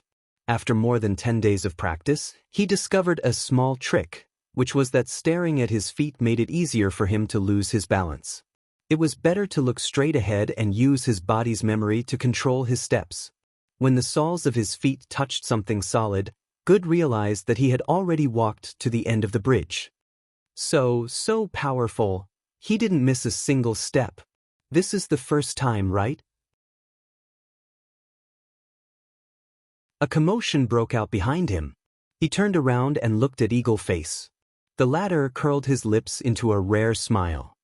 Not bad. Looks like you're not hopeless. However, the instructor paused and his tone changed. Only one person has passed today. This is the worst result among all the classes. Her Highness Tilly has said that the aerial knight is 1 in a million. If you don't want to be eliminated by the entire team and end up doing miscellaneous things on the ground forever, then you better pull yourself together and practice harder. Rest for 5 minutes, then come again. Everyone immediately let out a cry of anguish. Hey, how did you do it? Finkin came up to Good and asked, winking at him. Remember the distance of your steps and pretend that you're not dizzy. Just walk as you normally do. Can you even pretend? Hines also came up to him. Isn't that equivalent to lying to yourself? The two of them were the same batch of applicants who had passed the assessment with Good. Therefore, they had become familiar with each other in just a few days. Moreover, the air cavalry had grouped them together according to the rule of 3, and they were now almost inseparable comrades. It doesn't matter if it's a lie or not, as long as you can pass. Good knocked his head. Generally speaking, the smarter a person is, the harder it is to lie to himself. You should be able to do it easily. Come on, Finkin said indignantly. You've only succeeded once. Look at how proud you are. Let's make a bet. In the next group I can succeed 5 times. Then I'll take care of your laundry this week. Even underwear counts? Stop arguing, Heinz interrupted. What I want to know is, can you really become an air knight by practicing on the ground? The two of them were speechless. This was a question that all the trainees were wondering about. Walking on a bridge, rolling wheels, and identifying the direction of the wind. It was more like a sideshow than training soldiers. Her Royal Highness did not teach them personally. Instead, she taught the skills to the backbone of the First Army and let them lead the classes. In addition, the training was very tough. Not only did they practice from morning to night, but they also had to attend intensive classes at night to learn how to read and write. If not for Her Royal Highness Tilly's promise, most of them would probably doubt the authenticity of the announcement. However, the instructor was so strict that no one dared to bring it up. Who knows? After a while, Finkin shrugged. At least the food here is good. We can eat meat every day and have extra meals on weekends. I don't think Her Royal Highness would lie to us, Good said thoughtfully. Good said thoughtfully, didn't we get a bag of books the other day? My sister told me that there was a book called Flight Principles. It was written by Her Royal Highness. Maybe we'll know the meaning of these exercises when we master how to read and write. You're quite optimistic, Finkin said with a grin. If I didn't look on the bright side, I would have died on the road to exile. Well, it's time for a break. At this moment, Eagle Face's voice instantly drowned out everyone's whispers. Line up and practice in the same order as before. Yes, everyone said weakly. However, an accident happened. The door of the training room was suddenly pushed open. A man in a military uniform walked in and whispered something in Eagle Face's ear. Eagle Face nodded, saluted, and then turned to look at the trainees.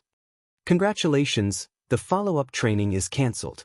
You can continue to rest. Finkin and Heinz breathed a sigh of relief, but Good held his breath. He clearly saw an ambiguous smile on Eagle Face. There was sarcasm, ridicule, and schadenfreude in it. But not here, Eagle Face said. Don't think that I don't know what you're complaining about in private. Unfortunately, with your poor brains, you won't understand even if I explain it to you. But you're in luck. Now there's a chance for you to witness the true meaning of the term empty night. The true meaning of empty night? Good suddenly felt his heart beating faster.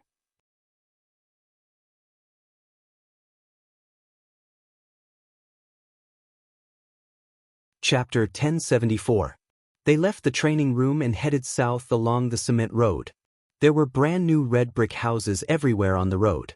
Some had just been built, and some were still under construction. According to Finkin, a year ago, this place was just a wasteland near the sea with nothing but a few lonely tree trunks. But now, the construction team had turned this place into a city within a city. It was surrounded by walls. Although not high, they were high enough to separate this place from the outside world. The warning signs painted on the walls read, "No climbing over, violators will be shot," which discouraged those who wanted to sneak in and out. Inside the walls, there were dormitories, canteens, sports fields, training rooms, classrooms, and so on, and there were more than one.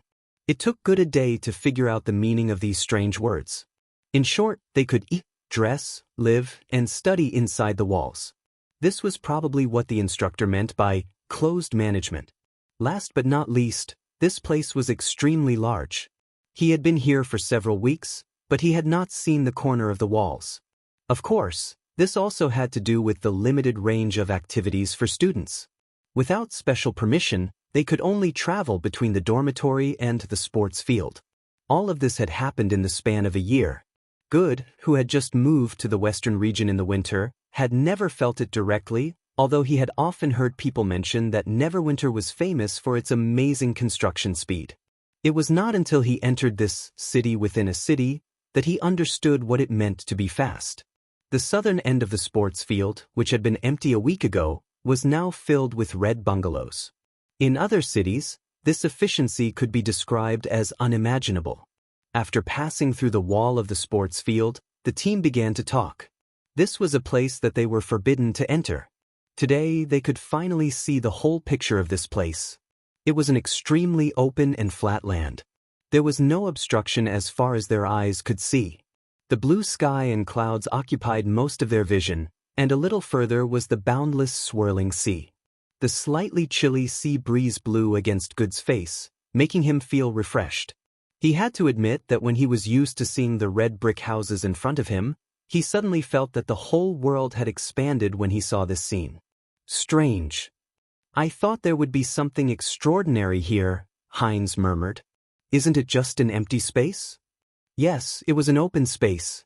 Apart from a few blackstone roads that were wider than the main streets of Neverwinter, there were no other conspicuous buildings. The fact that it was designated as a restricted area was really confusing. Maybe they're worried that the scenery here is too beautiful, and they're afraid that we'll lose our footing and fall into the sea. Finkin grinned. But I think that if the classroom is moved here, I'll be at least 30% more enthusiastic about studying. Are you saying that 0 times 3 is still 0? Someone beside him mocked. Hey, are you challenging me? Finkin glared at him. How about we compare our scores? Let's not talk about this. Look over there. Good raised his eyebrows. Someone has already arrived. It's another class. Heinz's words made the whole team quiet down. Although they had never had direct contact with him, they had heard from their instructors how excellent he was. He had said that he completed all the exercises in one day, asked for extra training at night, vomited but still could not get off the swivel chair. In short, he was determined and hardworking, while they were like a bunch of fools who had wasted their talent and were inferior to him in everything. This made them subconsciously regard him as an enemy. Raise your heads. Don't look away. You'll lose if you do. Everyone cheered him on. The expressions of those people weren't any better. Seeing them coming, the students who had arrived first stared at them coldly with a straight face. They did not have the self-awareness of being excellent students at all. The tense confrontation did not end until the two teams separated. All right, let's just wait here. Eagle Face led everyone to the Blackstone Road and stopped. But remember, no matter what you see, don't leave your position. His Majesty the King and Princess Tilly will both be present. Any reckless actions will be seen as dangerous. You should be very clear about the consequences. Will the king also come? No, he should be here already. Good noticed that the shed on one side of the open space was surrounded by soldiers and policemen of the First Army. Apparently, only the King of Grey Castle could command the two departments to come out and protect him. It seems that the aerial night is really extraordinary. Good could not help but look forward to the next development. As for Eagle Face's last meaningful sneer, he forgot about it for a moment. Inside the hangar, it was a different scene. The first large glider, the Seagull, had completed all the preparations and was ready to set off. This was also the first manned glider that Tilly had officially built after she mastered all the operating procedures of the experimental glider. Compared to the simple frame and thin wings exposed during the test flight, it not only had a larger body and wider wings, but it also wrapped the frame with a skin and added auxiliary equipment such as portholes, seats, and a rear-opening airtight door that was easy to ride on. All in all, the Seagull finally looked like a complete plane. Most of the gliders that had appeared in history were used to supplement the shortage of transport aircraft. Basically, it was common to save as much as possible, so the wooden frame and canvas skin were common. After all, a hole in the frame would not affect the flight. Compared with its crude predecessors, the Seagull was built on the other extreme. Aluminum alloy and high-strength steel were only the foundation. Every large part could be cut in one piece without bolts or welding. Non-structural components were densely covered with small holes to reduce the weight as much as possible. The magic coating could ensure that air would not leak when there was a large air pressure difference between the inside and the outside. The bottom of the belly was also equipped with landing armor. As long as it did not lose its balance and roll over, even if it crashed, it would be safe. After all, it was carrying witches. As the only model that would be produced, safety was not an exaggeration. Then, I'm boarding. Anna gently kissed Roland's cheek. See you tomorrow. Be careful. Don't force yourself, Roland said seriously. If you encounter demons, remember to protect yourself first. She smiled and said, I know. You've said it dozens of times.